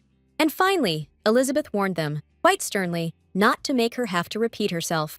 The head housekeeper realized this girl was not as simple as she seemed, but she only bowed and assured that everything would be done as she wished. Later, after tucking the princess in, Yvette advised telling everything to the Archduke. Elizabeth understood that these people would soon be her closest companions, and it seemed that none of them could be trusted. The faces of these people looked distant and wary, almost detached. Mrs. Pettinson seemed the most likely to deliver news to the Emperor without hesitation. For the princess's safety, she needed to win this woman over to her side, but only Yvette was nearby now. Even Yvette's loyalty could be doubted, making the situation even more precarious. Then, Elizabeth reminded her of the time she pushed her out of a carriage falling off a cliff. The maid never forgot. She is still grateful for being saved that day. Otherwise, she would have lost more than just her injured hand now, and the princess offered her a job in payment for her saved life. After all, Yvette serves Elizaveta, but she is also a person of the Archduke. The princess refuses to betray her husband, yet she asked her maid to assist with security in the castle. Moreover, this girl is the only one she has at her side right now. And lowering her voice to a whisper, Elizabeth confessed that she had never been pregnant at all. This news shocked the maid quite a bit. She was left utterly speechless. Then a soft knock came at the door. The doctor has arrived, who can confirm the princess's words. Later, the elderly doctor advised the Archduke to ensure the lady had sound sleep and healthy nutrition. She has no consequences from what happened, so there's nothing to worry about. The healer also gave the princess a message from Rajet Kirstan. He grew curious about his wife's reaction to this, approximately 58 characters. However, the old woman hesitated, trying to find the right words to say. When she visited Her Highness, she explained that as it grows, the fruit can harm the mother's body. When it becomes large enough and takes on a human shape, it starts to act out violently. Most dragons are classified as monsters, much like the dragon people as well. It is known that a mother's body cannot survive the birth of a monster. Even if she carries it to term, the baby drains all the nutrients from the mother's body, which is why the woman cannot give birth on her own. And so, the baby emerges from the womb and enters the world. After the doctor's story, Elizaveta understood why Kirsten had said those terrible words to her back then. Her choice could end in a horrific, agonizing death. 64 characters? Still, she wondered what to pay attention to when being intimate with a half-dragon. There is one day when the fury of the dragon Semicita is unleashed upon humanity. During this time, they are killing people, so the Archduke leaves the castle. The rampage doesn't subside until he either sees human blood or his carnal desires are satisfied. However, dragon people are very vulnerable to their needs, but they are also very persistent. Yvette cried out in fear, warning against a connection that could end in death, urging not to agree to it. Yet Elizabeth believes that nothing is truly impossible in this world. Besides, she has no other choice anyway, and she'll have to give it a try sooner or later. When Kirsten learned of her opinion, he decided that she was a fearless girl. But then, he remembered the moment she used protective magic in a dangerous situation. And now, the doctor, noticing a satisfied smile on the gentleman's face, advised not to rush into getting close to the princess. Although her recovery is going well, as a woman, she is still vulnerable. And the old woman also asked the Archduke to be very careful with his wife when sharing a bed with her. According to the exam results, the princess hasn't had relationships with men yet. Now, Kirsten understood why Elizabeth looked so frightened last time they met. If he had known earlier, he would have been very gentle with her. Now, he knew everything he needed to and let the healer go. And so, I made the decision to keep a certain distance from the princess for a while. Less than a minute after meeting the healer, there was another knock at the door. Mrs. Pettinson walked in and kindly requested a moment of our attention. She admitted she brought a doctor to the lady, which visibly upset the Archduke. He ordered his wife treated the same as him, but Pattinson had already realized her mistake. It was clear from her face that she truly felt ashamed of her actions. But as the Archduke's nanny, not the head housekeeper, she came to speak with him. The old woman always wished for the Lord to marry someone he truly loved. Approximately 78 characters, she still remembers the 9-year-old boy who arrived at the imperial castle of Banel long ago. He had a sad look in his eyes, yet he gazed eagerly at those of high rank around him, especially when he saw the emperor himself. And now Mrs. Pattinson noticed that the Archduke was also looking at the princess, just like when I looked at the emperor as a child. So Pattinson wants to know if Redmayne has brought a mistress he needs to obey, or is this the one he considers his life companion? 58 characters. After all, Pattinson heard the princess was to be hanged in the capital, 74 characters, and they say she got pregnant just to escape her punishment and avoid the blame. The old woman assured that Kirsten could deceive the emperor, but never her, and once again, she asked him to reveal the true reason he brought Her Highness to Rothero. Assuming this was due to envy, greed, or perhaps even pity for the situation, the Archduke, without going into detail, stated that he simply felt like it. At the same time, I noticed that Pattinson and his nanny are a bit too permissive. He decided to end the conversation himself and headed towards his work desk. But the old woman has long noticed his attraction to those made in the image of gods. She is certain he does this not out of affection or admiration for them. This is the result of him learning to hate himself from childhood. Pattinson excused herself, but advised him to sleep in their bedroom. She added that Her Highness awaited him there. Later, when it was already late, Elizabeth fell into a deep and peaceful sleep. In this dream, she once again heard her brother's voice calling her from everywhere. Then she saw Andre, whose right eye was bandaged and wrapped up tight. But he was more concerned about how his sister was, and if she was hurt. Then, he began to blame her for acting so recklessly and foolishly. After all, she was Princess Arcana, and he couldn't grasp how she got pregnant by Archduke Curtin. With a guilty voice, Elizabeth explained she had no other choice in the matter. And then Andre grabbed her shoulders, almost crying, begging her to leave Rothero. After that, his image began to dissolve, like a faint, misty cloud. The girl reached for him, asking him not to leave, but he vanished. In that position, with her arm outstretched, Elisaveta woke up. After looking around a bit, she realized it had all been a dream. She found it strange that her brother didn't appear in her dreams on the way to Rothero. The princess glanced at the empty spot beside her. The Archduke hadn't come to sleep with her again today. It has been a whole week since the princess arrived at this place, and a whole month had passed since her marriage to the Archduke, and the girl began to worry that Kirsten wouldn't keep the promise she'd made to her then. Elisaveta went for a walk, and Iveta asked for something to put on because it's cold. But the princess had not taken more than a few steps when she saw Pattinson. The old woman appeared with 2 maids and politely offered her greetings. When the princess said she slept well that night, she told a maid to fetch the lady's shawl, approximately 54 characters. The Archduchess was asked to wait briefly, approximately 51 characters, but Elisaveta noticed the maids and observed that there were many beautiful girls in this castle. Seeing the puzzled expression on the lady's face, Pattinson asked if she needed anything else, and she directly asked who had chosen the maids to work in the castle. And I learned that this is usually done by Pattinson, along with the butler. But there are exceptions of people sent directly by the emperor. More precisely, he sent not servants, but candidates for the title of Archduchess. After her conversation with Pattinson, Elisaveta, a little upset, was going down the stairs. Her mind couldn't quite grasp the information that the emperor supplied Kirsten with brides. While it's not surprising, given his obsession with the Archduke's wedding, nevertheless, all these girls remain here because they were sent by His Majesty. Pattinson couldn't kick them out, so they all found work as servants. The princess heard that dragon people are quite wild, and a scary thought crossed her mind, that one of the girls we sent might have a relationship with Kirsten.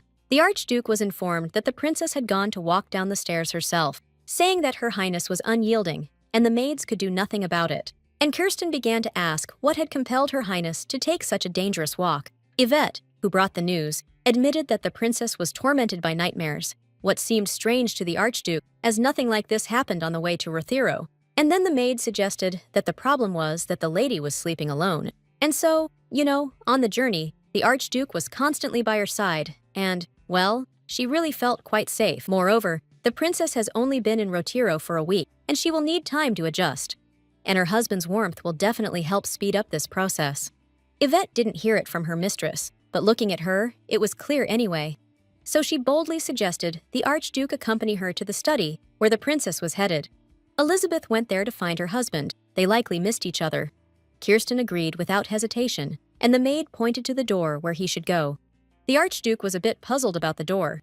Yvette explained that this door leads from the bedroom straight to his study. Kirsten got worried because there's a very dangerous ladder in that area. His face changed so much at that moment that Yvette regretted what she said. In fact, Elizabeth was already in the company of Sir Reuben, who helped her get out of there. In the end, the door was locked, as it hadn't been used in a long time, and he opened it. The princess had to bang on the door for ages before they heard her. Still, Reuben asked her not to walk around here alone because it's too dangerous. But the girl wasn't sure that even if she got hurt, it would affect the Archduke at all. She admitted that he'd been cold to her lately, and Reuben was very shocked by this. The thing is, he treats the knights like a true monster, ruthless and cold. Compared to this, he is very soft with the princess, like a ripe peach in summer. As they talked, they approached the stable, and the princess walked toward Curtin's horse. Reuben advised against touching her, but suddenly noticed that the animal was completely calm. The horse snorted kindly and nudged the princess's shoulder with its nose. Elizabeth became curious about the handsome man's name. She was surprised to learn the owner still hadn't named him, so she took it upon herself, thinking the name Chernish would suit the horse well. The knight was shocked. That horse had never let anyone but the Archduke touch it before. But the girl was more worried now that she hadn't found her husband yet. And to clear her head, she asked to borrow a horse for a ride around the yard. But she didn't want just any horse. She wanted specifically Chernish, who had caught her eye. And then Kirsten's voice was heard, saying that a pregnant woman shouldn't ride a horse alone. The Archduke also advised not to stand so close to the warhorse. With regret, the princess admitted again that this world is full of dangerous things. Kirsten noticed her flimsy attire and draped his cloak over her shoulders. He asked why she'd left her room dressed only in a nightgown, but Elizabeth saw nothing strange in this. No one noticed her, and besides, she dressed even more simply. However, her husband disagreed and asked her to dress like that only in front of him, and the rest in the castle, especially the knights, shouldn't see her in such clothes. This is only allowed for the maids who take care of her. The princess suddenly felt guilty towards her husband, but she said it didn't matter anyway, since even Kirsten wouldn't see her like this. Then she quietly reproached him for being so busy that he couldn't visit her even once a day. She bit her lip, which Curtin had asked her not to do, thinking it was painful for her. This made her seem reckless in his eyes, and the girl felt even more embarrassed. At this, the Archduke decided to take his wife back to her room and ordered Reuben to appear in his study. The princess was angry again at the rude treatment of the knight who had helped her, but Kirsten remained silent. He does that every time he doesn't want to talk. Reuben, watching them, came to the conclusion that they really were like a married couple. In the bedroom,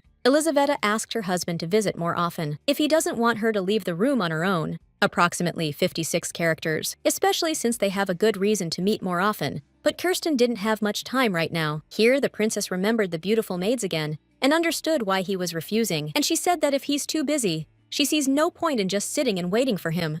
And to avoid dying of boredom, she'll ask Sir Reuben to show her the castle. She even got out of bed, and demanded that Kirsten, let her pass. She hoped that at least now he wouldn't look for a reason not to be together. However, Reget sat her back down on the bed, assuring her that he fully understood her wishes, but explained he doesn't like getting close to people he barely knows, though he was born to succumb wildly to his instincts and desires. A monster that was born too soon and was separated from its mother. People like him usually don't care who they're with, and Kirsten's childhood wasn't that far removed from such monsters, which is why he tries to stay away. He himself hoped he could cool down if he didn't see the princess's face, but he was mistaken. His fingers instinctively tightened around her neck as he held her close. Approximately 78 characters. He longed for this girl to belong to him completely. Approximately 56 characters. He felt the same sensation 3 years ago when he met her for the first time. Now he wishes once again that this painfully beautiful woman were only under his control. This is that very same shimmering thing that fell into his hands, though not for long, and it must remain intact and without any damage whatsoever. Kirsten realized his nanny was right when she spoke of the princess. Now he has pulled himself together and let his wife go, making her a proposal to start their closer relationship after they get to know each other better. Elizaveta was a little surprised, but she was pleased to hear that he wanted to get closer. But for that to happen sooner, she herself will need to go halfway. Of course, she could argue, since Kirsten himself hasn't been seen for days. So she got angry and went out to look for him today. Suddenly, Rajade announced that a festival is happening in the square. He suggested they go there together tomorrow, if the princess wishes. Elizabeth, of course, agreed to this. Later, when she fell asleep again, Kirsten watched her sleep for a little while. He thought about how he couldn't avoid this forever, as they had signed a contract. He just shouldn't rush it, but take everything step by step. Elizabeth mumbled in her sleep again, repeating her brother's name over and over. Her eyelids moved intensely, signaling that her sleep had become troubled. Andre again asked her to leave Rotiro, because this place wasn't for her. As she dreamed, Kirsten noticed her body beginning to radiate a mysterious energy. He could hardly believe his eyes, but the princess's mana was truly manifesting itself, and most of all, her hair was glowing with a blue light. The next day, they went for a walk to the festival. Elizabeth liked that it wasn't too hot outside in these places during summer, considering that she had to wear a hooded cloak for concealment, which covered her from head to toe. She felt a little uncomfortable in that outfit, but it was still bearable, and the Archduke requested to be informed if it became very difficult. However, Elizabeth decided to endure, as she had never been outside for so long before. Earlier, when her walk ran late, Andre would come for her right away. He almost carried her back into the house, saying that it's dangerous to walk too long. The princess recalls being upset her brother didn't always understand her. Suddenly, she noticed something curious and turned to her husband. She called him sir, and he asked her to address him by his name instead, especially since out here, addressing him by title would be quite remarkable for him. This seemed strange to Elizabeth, as those who wish to stay unnoticed usually hide their names. First, she hides her true name from others. During the conversation, she learned that the emperor had named him Rejet, and she became curious about what her husband's name was before he came to the palace. Kirsten admitted that at that time, his life was such that there was no need for a name. He took 2 steps forward, and the girl understood he didn't like remembering it. And to distract him somehow, I asked her to call him by name too, especially since, after her parents' death, only her brother called her by name. He usually called her Eliza, but in private, he'd say Lizzie. In a princess's tone, Kirsten realized they had spent a lot of time together. And that's how it was, because she didn't leave the castle, and Andre often came to her room. The Archduke wondered if they were deliberately keeping the princess inside, and the cause could have been that energy in her body, which he observed last night. Kirsten realized the magical markings on her could only have come from one person. While he thought, Elizabeth went to the counter to look at the goods. But then he called out to her and asked how she was feeling. Compared to when I still lived in Arcana, the question struck her as a bit odd, but she herself noticed that she felt much better now. But she thought she survived by taking her brother's power. And if that's true, she and Kirsten might have something in common again. The Archduke didn't quite understand what she meant. But then she noticed the cherry confiture, and her mouth started watering. Brigitte realized her body was healing after the Emperor's death had occurred. But it remained a mystery why Prince Ugal targeted the princess so. That warning from Jono before his death now seemed like more than just nonsense. Especially words, she'll drain everything, vanish like Emperor Arcana. The Archduke's head was suddenly struck by the thought that Emperor Andre might still be alive. After the couple returned from the festival, the servants noticed they had become much closer. Clearly, the news of Her Highness's pregnancy caused a suspicious awkwardness between them. And now they have breakfast together and often spend time in his office. Though it's quite natural for a married couple, Elizaveta noticed she'd grown closer to her husband and decided to talk about it. But then she remembered Mrs. Pettigrew's words, that her belly should be round by now. But the nanny thought it wasn't noticeable because the girl was too thin. She decided to order dresses from the tailor so they'd be ready in advance. This memory stirred the princess, and she longed for her husband to simply hold her. Kirsten was engrossed in a book, but noticed that his wife had become lost in thought. He stepped closer, curious if anything had happened to her. The girl had no expression, and he thought she was still haunted by nightmares. Elizaveta stayed quiet, but Kirsten knew she'd dreamt of the Emperor again. However, as he continued to watch her at night, he noticed, after the magic left her, she found that she began to sleep much better. This phenomenon remained a mystery to him, especially since he saw no outward signs on her, though until now, he hadn't had the chance to see all of her. And then, the princess herself wondered why he still hadn't approached her as a husband. She even thought he was upset because she was with Reuben in the castle. She also thought there were many beautiful women here, so he didn't pay attention to her. Kirsten sighed, explaining he didn't care much about the others. The most beautiful woman is sitting before him now. Elizabeth stumbled and felt quite awkward in that moment. Then, coming to, she asked him not to lie, as it's hard for her to say anything later, and she hoped he understood that for her, this was a matter of life and death. Still, his behavior was surprising, because that night, it was clear he cared for her, and she asked Curtin to explain why it is that he changes his behavior so often. She even gave him a gentle nudge to push him into action. Brigitte looked at his wife mysteriously. He was even curious what would happen next. The princess kept pushing him in the chest, insisting he was breaking their deal. The Archduke reminded him that the time and place needed to be right for that. His wife's hysteria only grew, and she began to resemble an angry rabbit, wild and frantic. Eventually, she calmed down and explained that soon everyone would see this was all a deception. Elizaveta couldn't understand why Kirsten kept ignoring her, even though she was trying to be polite. It hurts her to realize that he still doesn't like her, but they need to take the next step. Moreover, Kirsten likes her, so she will try to do everything in the best possible way. The princess realized her tongue had run wild. She decided to leave, especially since the tailor would arrive soon.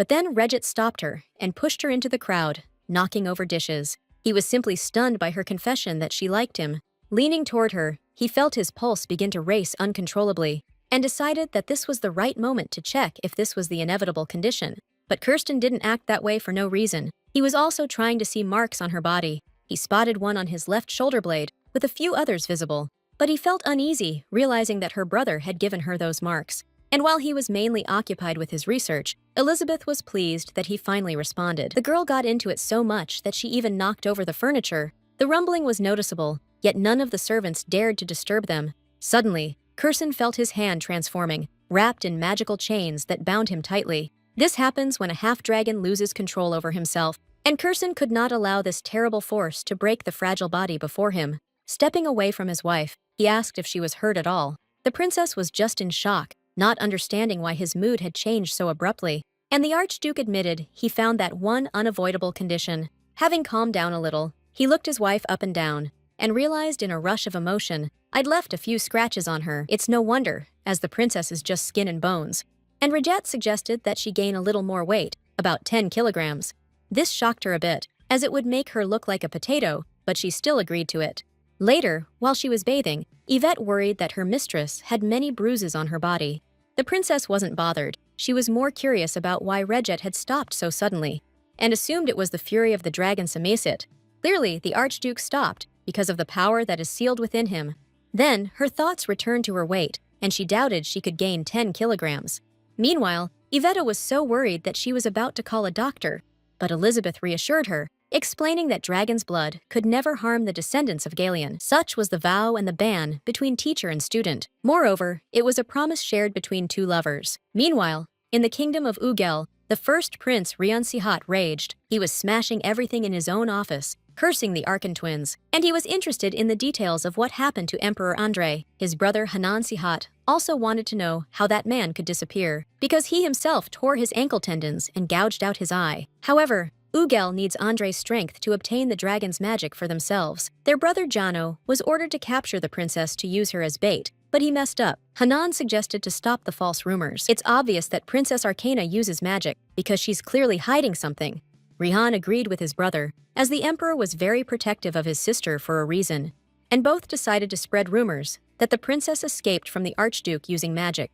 But then she was caught by Rihan and is now his prisoner. The escaped emperor will not tolerate his sister being subjected to the barbarians' cruel treatment. Rihan was certain that within a year, they would capture the twins and force them to bow before Ugel. Elizaveta came to the Archduke's study again. They were served a variety of sweet snacks, all of them high in calories. All this was prepared for the princess to help her get better soon.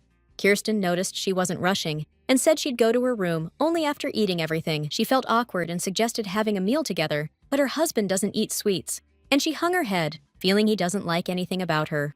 Bringing a cherry to her lips, she asked him to say right away if he felt uncomfortable being near her, but putting it in her mouth, she forgot everything she had just said. The dessert was so delicious that the princess quickly began to devour it. Meanwhile, Kirsten watched her chewing cheeks and happy eyes with quiet fascination. It stirred pleasant feelings within him, but he chose to remain silent. I just kept watching to see if my wife would eat everything, or at least most of it.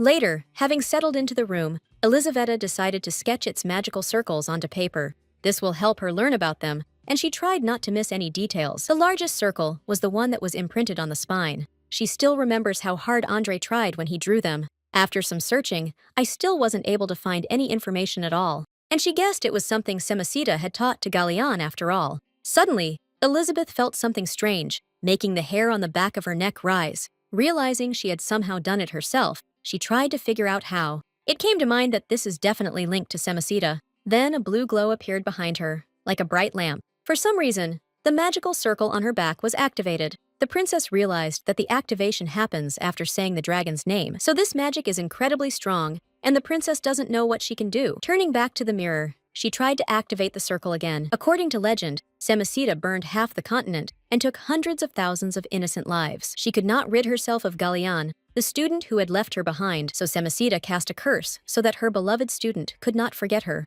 until the day he died. And each and every time he uses his powers, he will be remembering the name of his mentor. Since then, Semacita cannot harm Galian, and he'll never forget her name. Believing the mark on his back was tied to this vow, the princess decided to follow him. Moreover, there was a chance that she wouldn't have to give birth to a child if she could use magic. This ability will surely help Elizaveta during her escape. Approximately 63 characters. As she looked in the mirror, she noticed she had gained some weight. Approximately 72 characters. This isn't 10 kilograms, of course, but it should be enough. She suddenly wondered if they would kick her out if she broke in at dawn. And then, unexpectedly, Kirsten appeared, curious as to why anyone would want to kick her out. The princess glanced at him, startled, because she hadn't noticed him enter at first, and she became anxious that he might have heard all her previous mumbling. And Kirsten, noticing she was in a nightgown again, came over and threw a shawl over her. Elizabeth felt her face flush, and turning away, asked what he wanted from her this time. But he only criticized her for greeting him rather coldly, to which the princess also remarked that he had come to spy on her. However, she isn't planning to take off her clothes just to show him her figure. And then it dawned on her that this could actually be a great opportunity. Coming closer to her husband, Elizabeth suggested he check for himself that she had gained weight, and she even struck a pose so he could feel the fat on her sides. She had another reason to behave that way in front of her husband. Suddenly, he declared that he already knew about her weight from the doctors. She found it strange that the report even noted how much she earned in a day. She was also hurt that her husband secretly checked to make sure she didn't lose weight, and pouting her lips, she turned away, calling him a terrible person.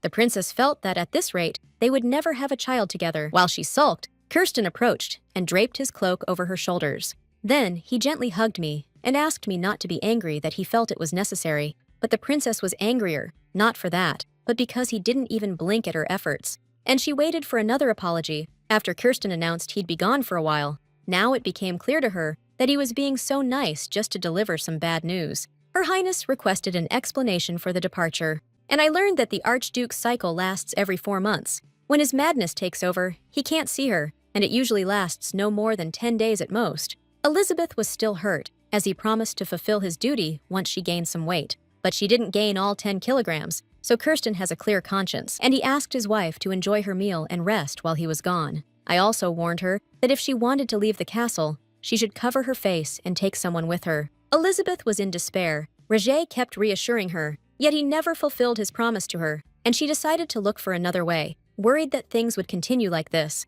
However, no matter how much she understood it, she still did nothing. She was also scared by the thought that, come autumn, she'd no longer want to run away. And while Kirsten was still here, she asked him, not to be so sweet, if it's not going to stay like this in the fall. He once said that she is naive and can be easily misled or confused. But if you show her a glimpse of light, the whole world will shine in that hue. And all the time, the princess thinks the Archduke forgets their contract. But if it weren't for her, the emperor would remind him of the heir forever. It's not just about her life. She really wanted to help him however she could. Coming closer, she admitted she wanted to get to know him better. Excitement flushed her cheeks bright red, and she quickly looked away to the side. She then asked Curtin to hurry back and keep his promise as soon as possible. At that moment, Regit realized she was more fox than cat. She was clearly born to captivate and enchant others. Now, standing before her, the Archduke realized he too was caught in her web. Holding her hand gently, he promised to return as soon as possible. 2 days after Kirsten left the castle,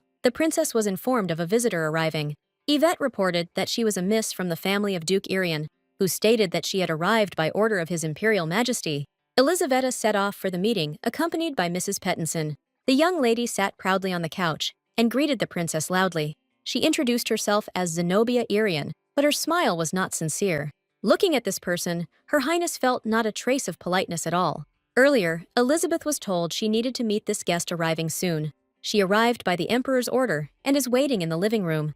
The princess was worried. She didn't know the lady or anyone else there except the servants. They told her it's the daughter of the Emperor's ally, and she's 23. And this miss, His Majesty has strongly recommended for the title of Archduchess for several years. Elizabeth realized she had a rival, even though it's said that Regid has always refused her advances. Still, this girl comes to Retiro every year, which has become an annual tradition by now, and the princess accepted it, for under this roof were many beautiful women. The Emperor supplied them, and they were left here to serve as maids. Mrs. Pattinson glanced at Elizabeth with a hint of unease, not quite understanding why she chose to keep suffering from the shadow of the Archduchess. Then she clarified that the Archduchess holds the same authority as the Archduke, approximately 90 characters. Now, when the Duchess greeted her, Elizaveta didn't rush to return the courtesy, approximately 85 characters. Only when Zenobia spoke up, the princess greeted her back, a bit too familiarly.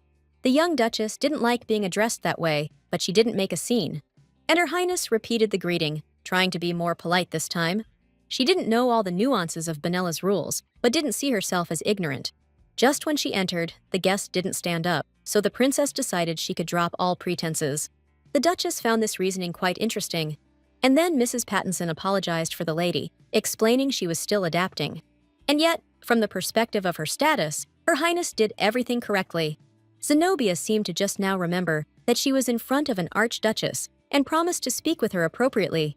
Then she threw the emperor's order onto the table, which the princess was to read in her husband's stead. And until Elizabeth responds to the order, the duchess will stay in the castle. And then, she asked the head housekeeper, to settle her into the room where she usually stays. In the document, Elisaveta read that the amount of tribute to Rotiro differs significantly from previous years. Naturally, she called Sober's assistant, and he assured her that such a thing couldn't be. They just paid more attention to the reports, as the Archduke was at war at the time. The butler also assured us that they had sent the owner the accounting report. Still, the princess didn't get why the amounts differed, since Regit checked it himself. Someone must have stolen the tribute while leaving Rotiro for the emperor's castle. Since all the managers in Rotiro are trusted individuals appointed by the Archduke, the princess inquired if they knew why Arcane had lost the war with Ugol, and then she said that her brother's friend told Ugol's side about Arcane's tactics. Therefore, we cannot ignore the fact that a traitor could be among our own. Alfredo and Sobor agreed, but first they asked for Her Highness's help. They needed to check the report they created together to prove their innocence. Then they could focus on finding the real criminal more quickly. Meanwhile, Zenobia strolled through the castle to pass the time. She learned from her maid that the princess had been living there for a month and a half, what didn't seem like a long time to her, and she decided to watch her. At the same time, she devised a sinister plan to get rid of her rival. Meanwhile, somewhere far away on the plain, among the rocks, stood a tent. This was the camp of the Archduke's team, for whom the knights, peeking from cover, were worried. Kirsten has spilled much blood, but his madness is not over yet. His hand hasn't returned to normal yet, so it's best not to approach him right now, until the dragon within him is sated by killing. His wife got the tough job of checking reports and sorting through all the documents. The piles of papers were huge. She even doubted she could handle it all. Alfredo and Sober helped her, believing it was better to handle this for the lady. They wouldn't mind reporting to the Archduke, but it won't end well for them.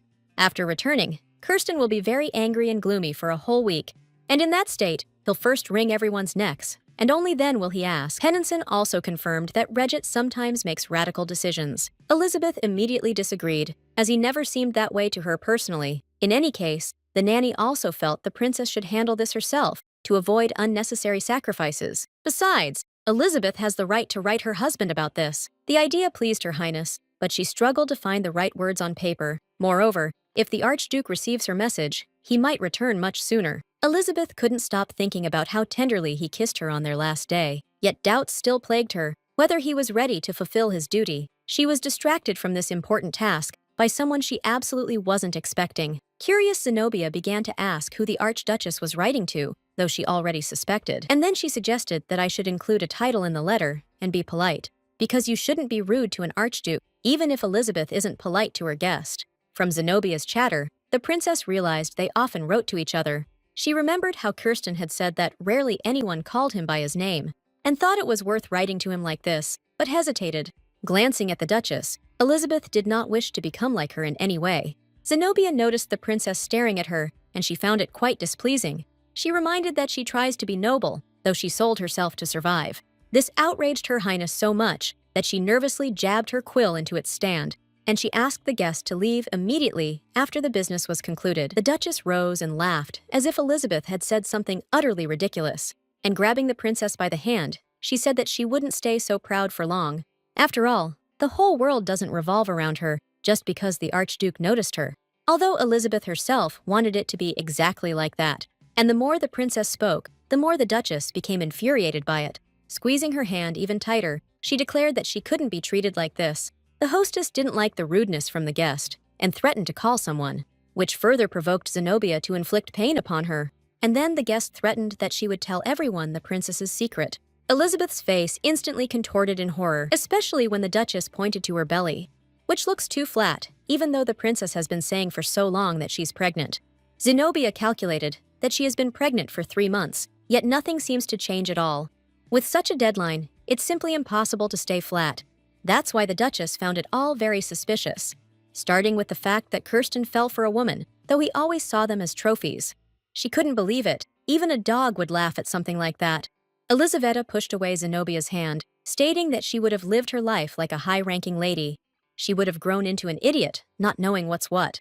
That's why the Duchess can't grasp the full extent of it, but she kept arguing, pointing out the princess's excessive confidence. They'll chop off her head as soon as the truth reaches the Emperor's palace. Seeing that the Duchess wasn't bluffing, Elizabeth asked what she wanted. A haughty smirk immediately appeared on her face, and a demand was made for the princess to stop pretending to be an archduchess. Zenobia is absolutely convinced that Kirstan's child will be born half-dragon, and demanded that Elizaveta give birth, and even better, 2 or 3 children. This is what Zenobia needs to avoid having to bear heirs after becoming an archduchess. After this conversation, Elizabeth felt unwell for several days afterward. Yvette worried if the lady was ill, but the princess was troubled by something else. The Duchess confirmed that someone in the castle knows her secret, and she can recognize them.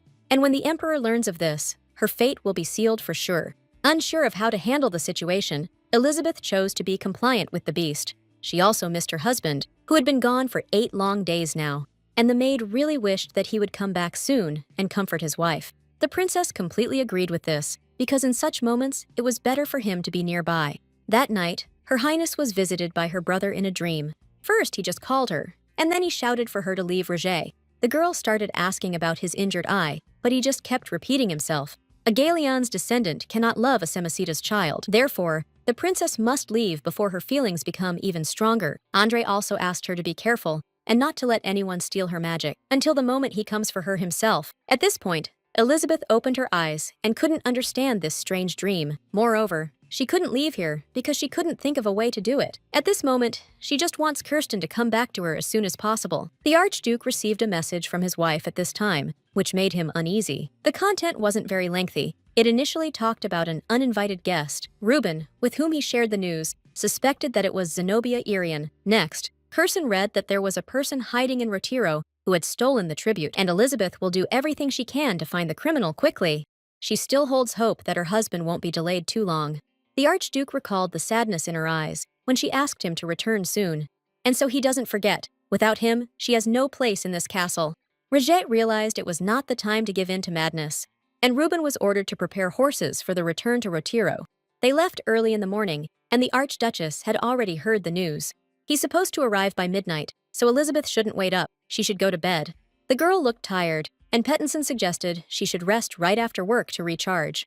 Zenobia, who was having breakfast with the princess, teased her about feeling unwell several times a day and suggested we have some fun together, plotting another mischief. For entertainment, she suggested inviting the maid Yvette, and the princess realized she needed to politely see Mrs. Pattinson out. Assuring her that everything would be all right, she asked to be left alone. Then Zenobia suggested having some wine, knowing that it wouldn't harm Her Highness since she is not pregnant. She wouldn't take no for an answer, even when she said she disliked alcohol. Elizaveta glanced at the guest with a slight grimace, and she reached for her glass, but she wasn't actually going to drink any wine. Motivated by the Duchess's desire for her to become pregnant and have a child, she just knocked over the glass and spilled it on the floor, especially unlike Zenobia, who can drink a whole crate and be just fine. The princess can fall over instantly, even from a small amount. Thinking it was blackmail, Duchess Irian suggested discussing a more interesting topic. She suddenly became curious if the Archduke was gentle with the princess, and she was interested not just in hugs, but in more personal details. Elizabeth briefly wanted to throw a plate at her for sticking her nose in other people's business. Instead, she politely asked her not to ask such questions, and not to provoke her if she wasn't planning to run to the Emperor and accuse her right now. Her Highness, though she speaks with her patiently, even the most patient person has their limits. And now more confident, she demanded not to be spoken to in such a tone anymore. Suddenly, Irian somehow realized that the princess planned to escape before giving birth to the child. Zenobia wasn't stupid, and it wasn't difficult for her to guess. The princess who sold her homeland is ready to spend her life in Retiro. Then she hinted that the Archduke wouldn't just stand by when he found out. The princess remembered that Kirsten had told her she could leave any time. She declared that it wouldn't matter to him at all if she did. Such a confession visibly shocked the Duchess Irian. She even asked again, deciding she'd misheard or the princess had misspoke. Moreover, she burst into hysterical laughter, as she couldn't believe Regit could say such a thing.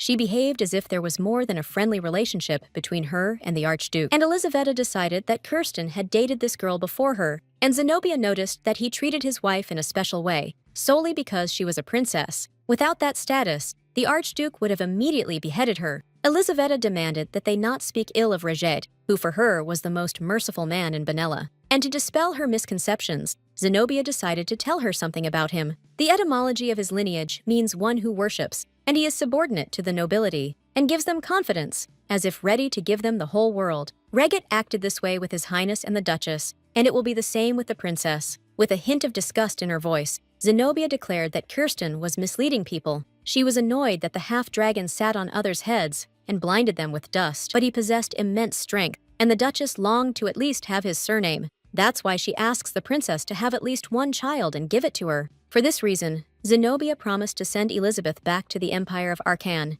because in autumn, the Imperial Guard will visit here, and the princess will be in danger. The doctor who examined her was the personal maid who helped her the most during that time. And all those, except the Archduke, who aided Elizabeth in Rethyro, will be executed for deceiving His Majesty. Then, it's unlikely that Kirsten will be able to save her. He can't risk his power like that. So the Duchess asked the princess to take her helping hand if she wanted to get home. Elizabeth became curious why this lady had suddenly changed her attitude, and she admitted that she would need the princess's help to get out of here alive when Reget arrives. Then she again asked me to think about the deal, give up the child and return home. Her Highness still did not trust the Duchess. She felt there was some hidden motive at play. Suddenly, the conversation was interrupted. Mrs. Pattinson entered and announced that His Highness the Archduke had arrived. Zenobia seemed displeased that Reget had arrived earlier than promised, but she asked the princess to think about the offer and not tell her husband. After that, she hurried to leave the room, hoping that Elizabeth would make the right decision.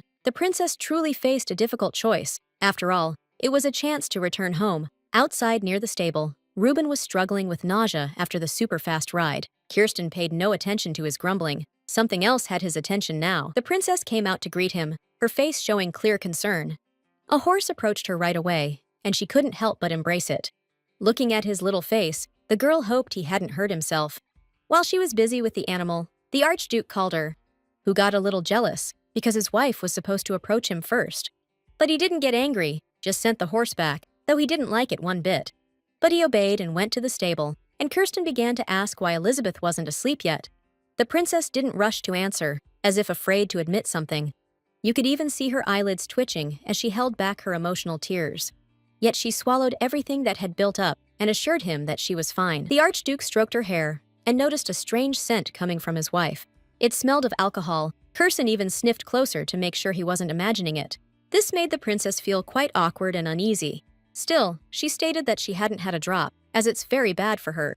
Then she said people were waiting for him in the office and was going to sleep. The moment she took a step, Kirsten swept her into his arms.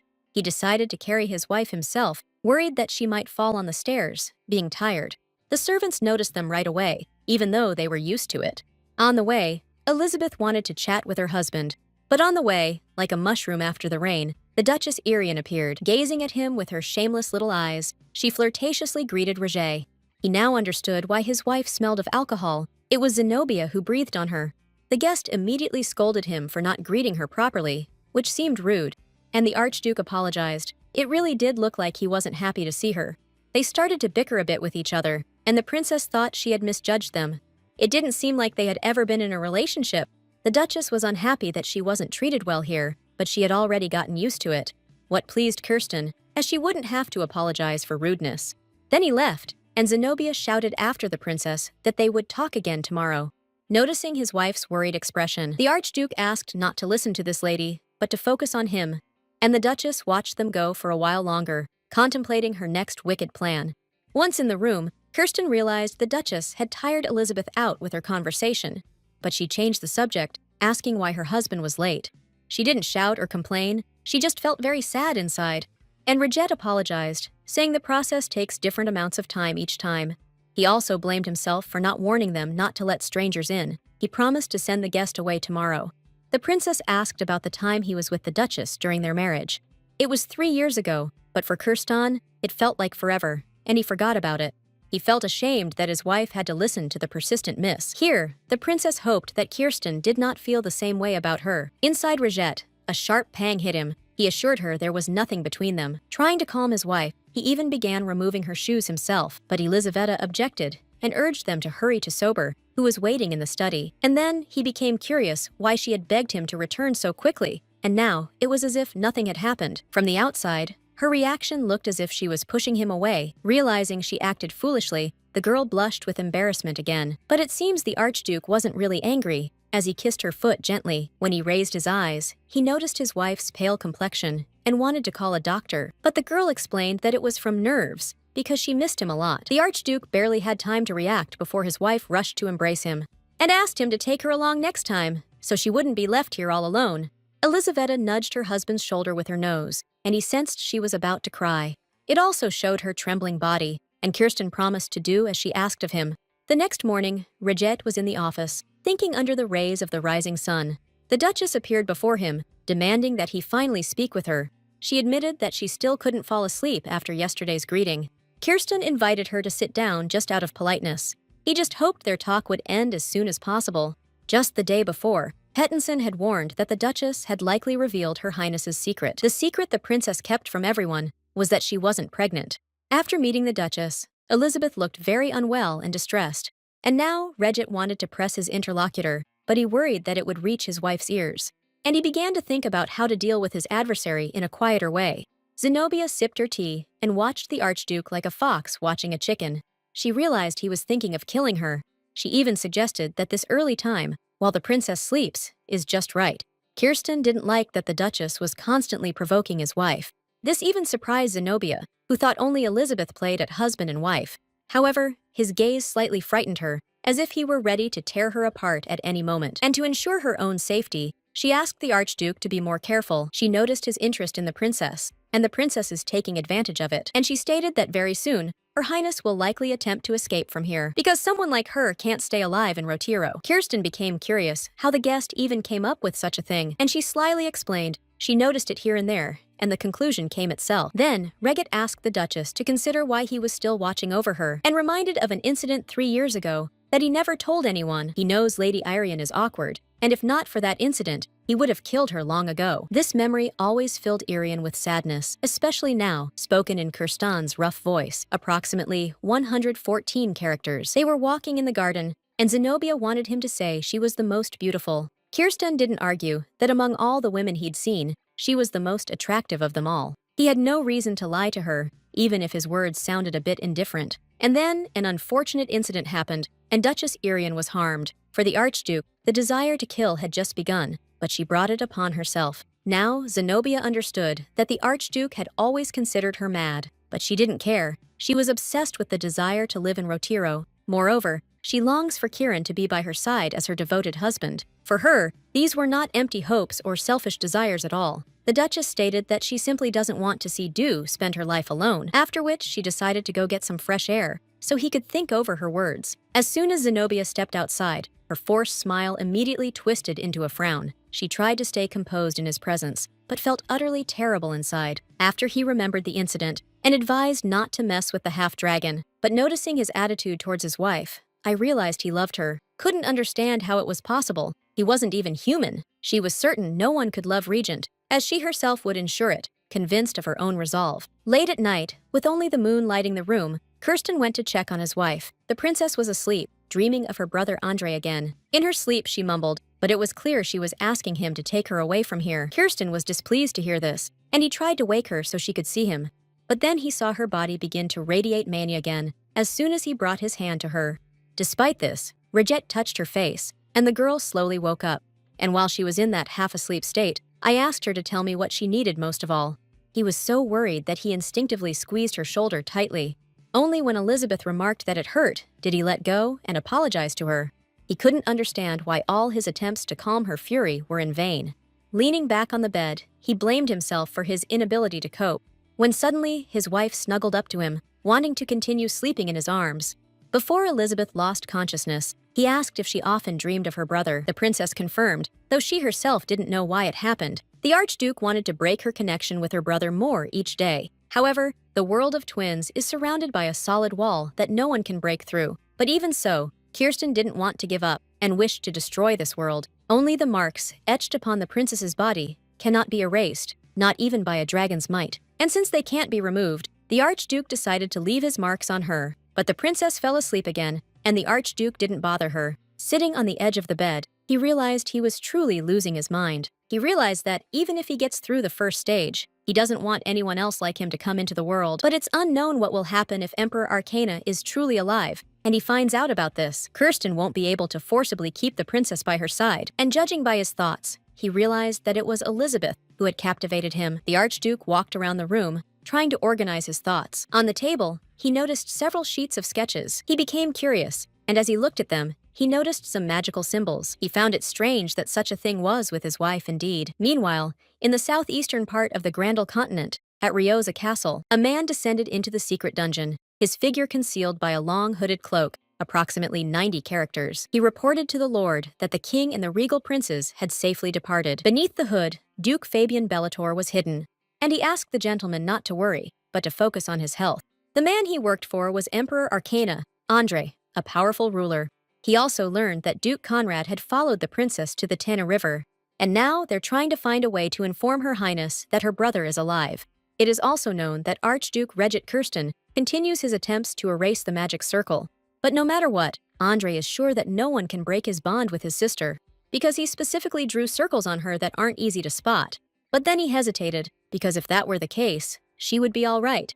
What pleased him now was that the master of Rotiro was kind to Eliza. It doesn't seem like he's trying to harm her or be rude in any way. Otherwise, the princess wouldn't have relied on him so much. But Duke Bellator reminded her she's still Princess Arcana, and in no way will she give her heart to the enemy easily. Andre explained that she only agreed to this marriage because he asked her to survive at any cost. This was the only way that she could find to move forward. However, after Andre's death, she will become the owner of Arcane. She will be the only sorceress on the continent, so she must be taken from Rotiro. The next morning, when Kirsten, as usual, immersed himself in the newspaper, Elizaveta realized he was angry with her, and he truly had a reason, but not because she did anything, it's just that she still has a slight fever, and when he came to her in the evening, she was so sleepy that she couldn't come to her senses. The princess explained that this often happened in Arcana. Still, the Archduke was angry that as soon as she recovered, she fell ill again. Elizaveta promised to dedicate more time to her health, but Kirsten doesn't need her apologies. He had that strange look on his face again, like he always does when he asks not to be apologized to. They discussed the criminal, but Regette didn't handle it due to his wife's condition. But now he is here, and will even make sure that she eats everything every time. In this, he was like Andre, who was just as persistent as he was. For a whole month, her brother kept her locked in the bedroom. Suddenly, the Archduke asked them not to mention her brother's name in his presence. He honestly admitted it was very unpleasant for him. The princess really forgot what his relationship was with her brother. This man is the commander-in-chief of the enemy knights. And out of her foolishness, the princess began to think that Kirsten was now on her side. Now he was asking her to eat all the food so she could last longer through the night. Elizaveta felt a bit confused, not understanding why she needed it. And Kirsten, kissing her hand, reminded her that this was for what she herself had asked him. In the end, the princess ate every last crumb. Then I went for a short walk, feeling I needed to settle my stomach a bit. Her husband's words, "You need to last longer tonight," kept going through her mind. He even sweetly threatened that if she wanted to refuse him, it would already be impossible. Deep in thought while walking, she didn't notice the Duchess right away. The Duchess looked lively and was even glad to see the princess. Rumors reached Elizabeth that Zenobia was supposed to return home this evening, and it was true. Irian sensed that if she lingered, Kirsan would tear her head off without hesitation. Now they were alone, and the Duchess asked if Eliza had accepted the proposal made to her. But first, she wanted to clarify a few things before giving a definite answer. She confidently stated she doesn't trust the Duchess. She didn't understand why Zenobia would take such a risk and send her to Arcan. After all, it seems she is hostile towards Regette, and therefore towards her as well. Especially since she can't trust her with the child, whom she's using to manipulate the Emperor. Zenobia asked him not to talk nonsense, saying she was only giving him a chance to survive. Who will raise the child? She saw no difference in the situation. Still, to make such a choice, the princess wanted to take care of everything. If she gives birth, she'll still be in Rotiro, and it's never too late to return to Arcan. Elizabeth's opinion was starting to infuriate the Duchess. She could understand why she married the commander-in-chief of the enemy country, but she considered it foolish to leave after giving birth and raising a child. Then Zenobia began to suspect that the princess really had fallen for the Archduke. Elizaveta suddenly realized herself that it was at the moment she first took his hand. Their future seemed already predetermined. Now she understands that her actions and the outcome she must reach are contradictory to her feelings. The Duchess, realizing she was right, burst into laughter, calling the princess mad. Then the laughter turned to anger, as if Elizabeth would also ask for her blessings, and she said that by the time Eliza raises the child, there won't be a stone left of Arkan. These words caused Her Highness to become greatly agitated, and the guest pretended that she had to reveal this terrible secret, that in some time, the Arkan Empire will be wiped off the face of the earth. The princess's lips trembled. She couldn't believe what she had heard. The villainess just giggled, seeing Her Highness didn't believe her. And to make sure, she suggested asking the Archduke about it directly. In the evening before leaving, the Duchess asked Kirsten why they had to kill the one who stole the tribute. She herself didn't consider it right, but for a half-dragon, this was normal. Standing aside, she began to comment on how quickly he had severed the criminal's head. Then, Sober presented the documents for her to hand over to His Majesty. Zenobia glanced at the bloodied sword of Kirsan, and again, she sneered that many of Arkan's soldiers were killed. And what she doesn't understand now is how Princess Arcana could have gotten involved with a man like that. The Duchess noticed the change in Regit's face and warned him that he would regret it if he killed her here. However, Kirsten hasn't achieved that yet, so there's nothing to regret. And the Duchess suggested we talk about the fact that Arkan's army is in Regal. For some reason, the Archduke didn't tell his wife about this event. Zenobia grew curious how so many had managed to escape while the Emperor had died, to which she replied that the reason for this is that he is still alive, and asked Kirsten to think what the princess would feel when she learned this, and when she truly sees the kind of person she has married. While the Duchess spoke, Elizabeth stood around the corner and heard everything. The Duchess persuaded her, and now she was horrified by what she had heard. And Zenobia kept wondering whether anything would change after the princess learned the truth. Kirsten dragon-handed the villainess by the neck, lifting her off the ground. Realizing he intended to break her neck, the knights pleaded with him to at least do it outside of Rotiro. She hissed that if he killed her, the truth about his wife would be revealed at last. Kirsten argued, because as long as no one sees her, everything will be fine. People believe he will always remain Benella's loyal dog and never defy him. So if he wants to do something, he will be able to allow himself that. But the Duchess, whose eyes were already practically popping out of her head, was only glad that he had shown his true colors. Then she shouted to the princess, "Do you see it all now with your own eyes?" Realizing Elizabeth was near, the Archduke looked around quickly. I only caught a glimpse of her dress as it vanished around the corner. The princess didn't know what would happen if Kirsten caught her, after she learned such a cruel truth about her fate. However, there was no pursuit, and she went up that steep staircase to her bedroom. She could barely see through tears from the news that her brother might be alive. Her legs began to give way, and she sank down onto the steps, overwhelmed with sobs, because Andre and the Dukes, all of them might still be alive. And this means that Elizabeth wasn't left alone, and these tears now were more from joy. Yvette saw her curled up like a little ball on the staircase, and immediately ran to her, not understanding what happened, that she was in such a state. Sitting beside her, she began to ask what had happened. The princess calmed down a bit, then confessed to her maid that she must return. She doesn't know yet how or how much time it will take, but she has to. Arkan hasn't lost this war, and they might be desperately searching. Now is not the time for unnecessary feelings like love. Family is more important. So, all the princess needs right now is to rid herself of any foolish thoughts in her mind. She mustn't deceive herself, as the Archduke was never truly on her side from the start. While Elisaveta was lamenting, Kirsten Regit quietly approached. Yvette tried to tell Her Highness about his arrival, but didn't have time. And then, he himself turned to his wife, in a perfectly good-natured voice. But the princess was so lost in thought that she didn't hear him at first. She kept crying, hugging the steps tightly as she wept. She returned to reality when Kirsten lifted her up. Taking his wife, Roger ordered no one to enter the bedroom without his permission. Yvette, terrified to death, just quietly nodded that she understood the order. A few minutes later, after Kirsten had put her on the bed, he stayed close, reminding her that something important was supposed to happen today. Elizabeth tried to stop him, but he reminded her again that she wouldn't succeed. She just needs to accept it, especially since she talked about it all the time. A little earlier, Kirsten threw Zenobia to the ground, leaving her alive.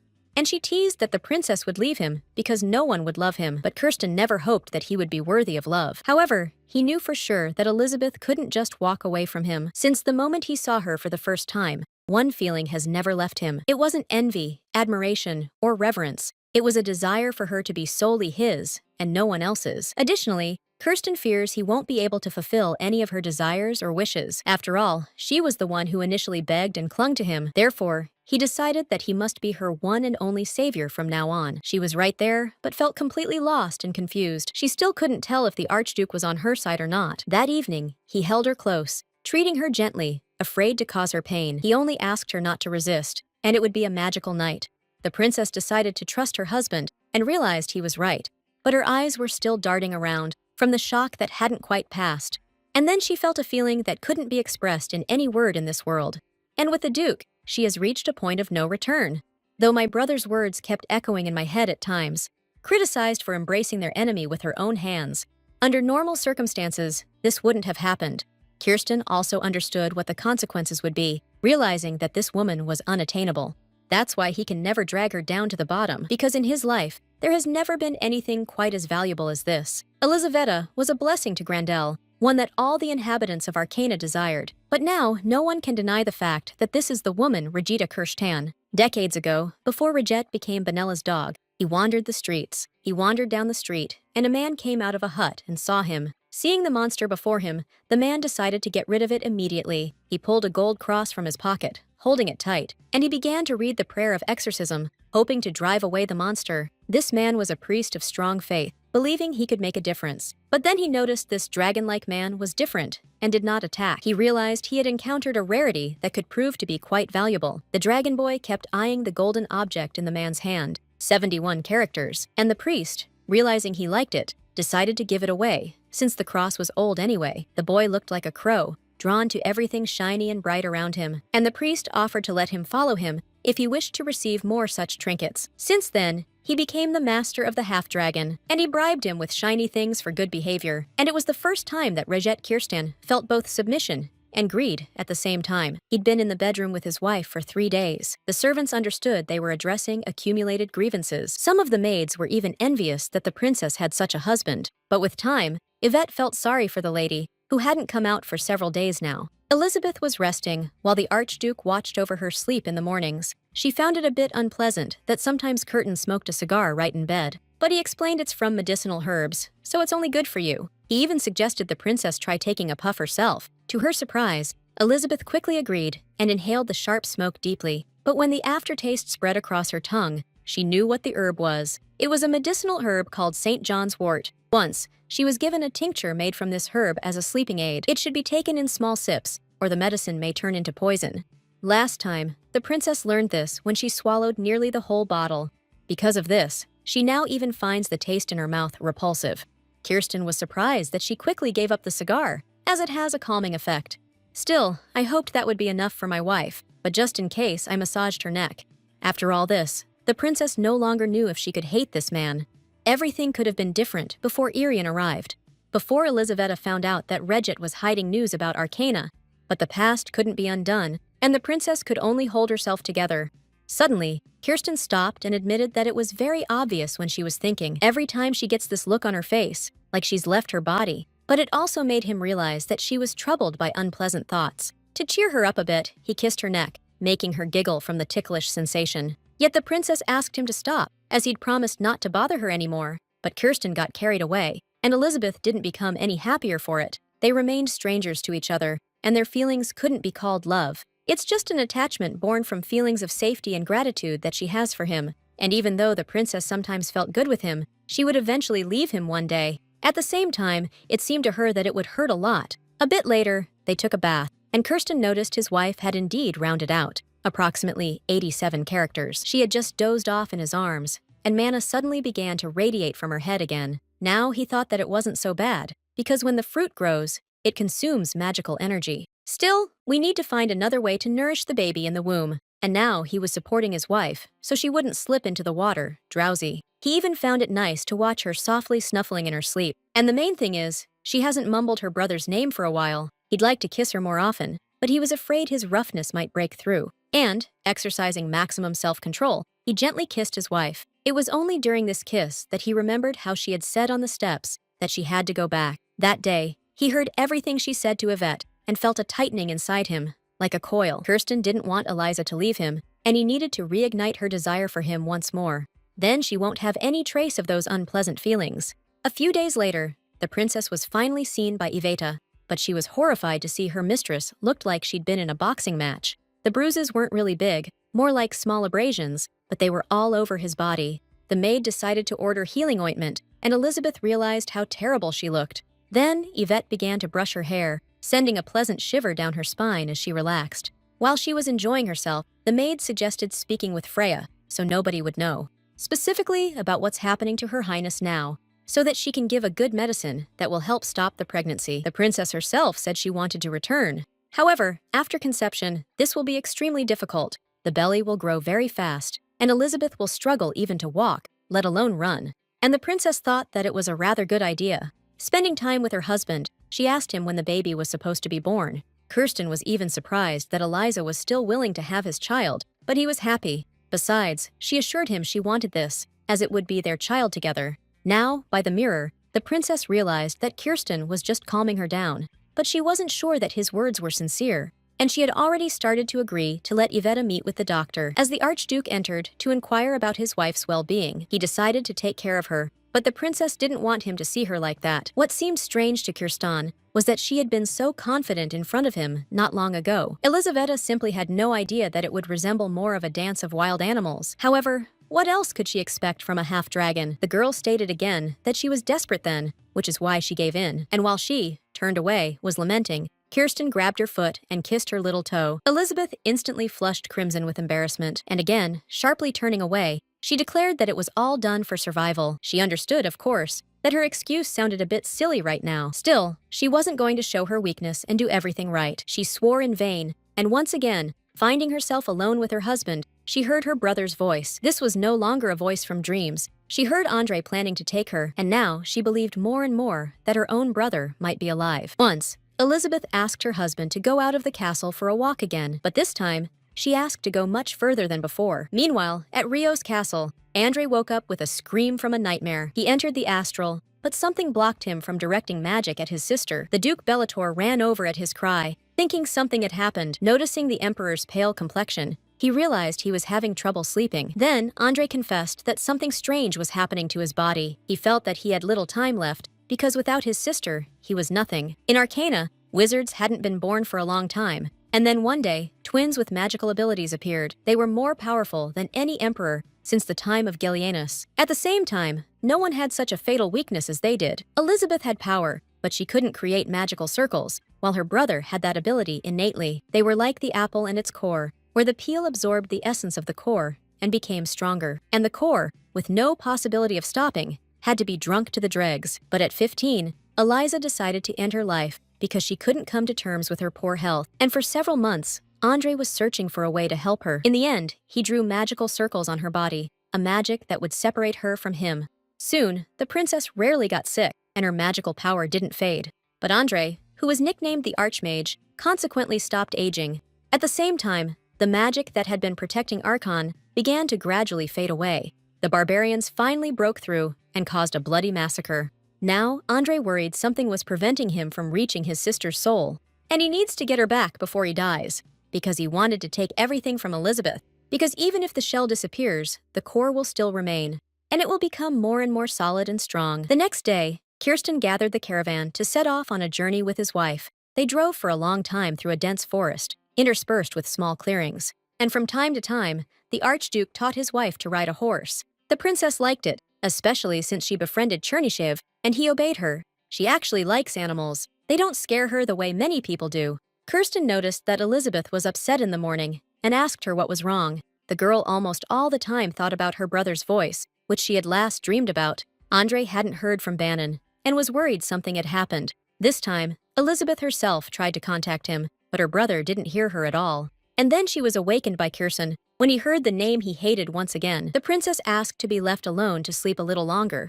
And now she understood that it wasn't just a dream, but something more. She could listen to her brother's conversations, though it seemed odd.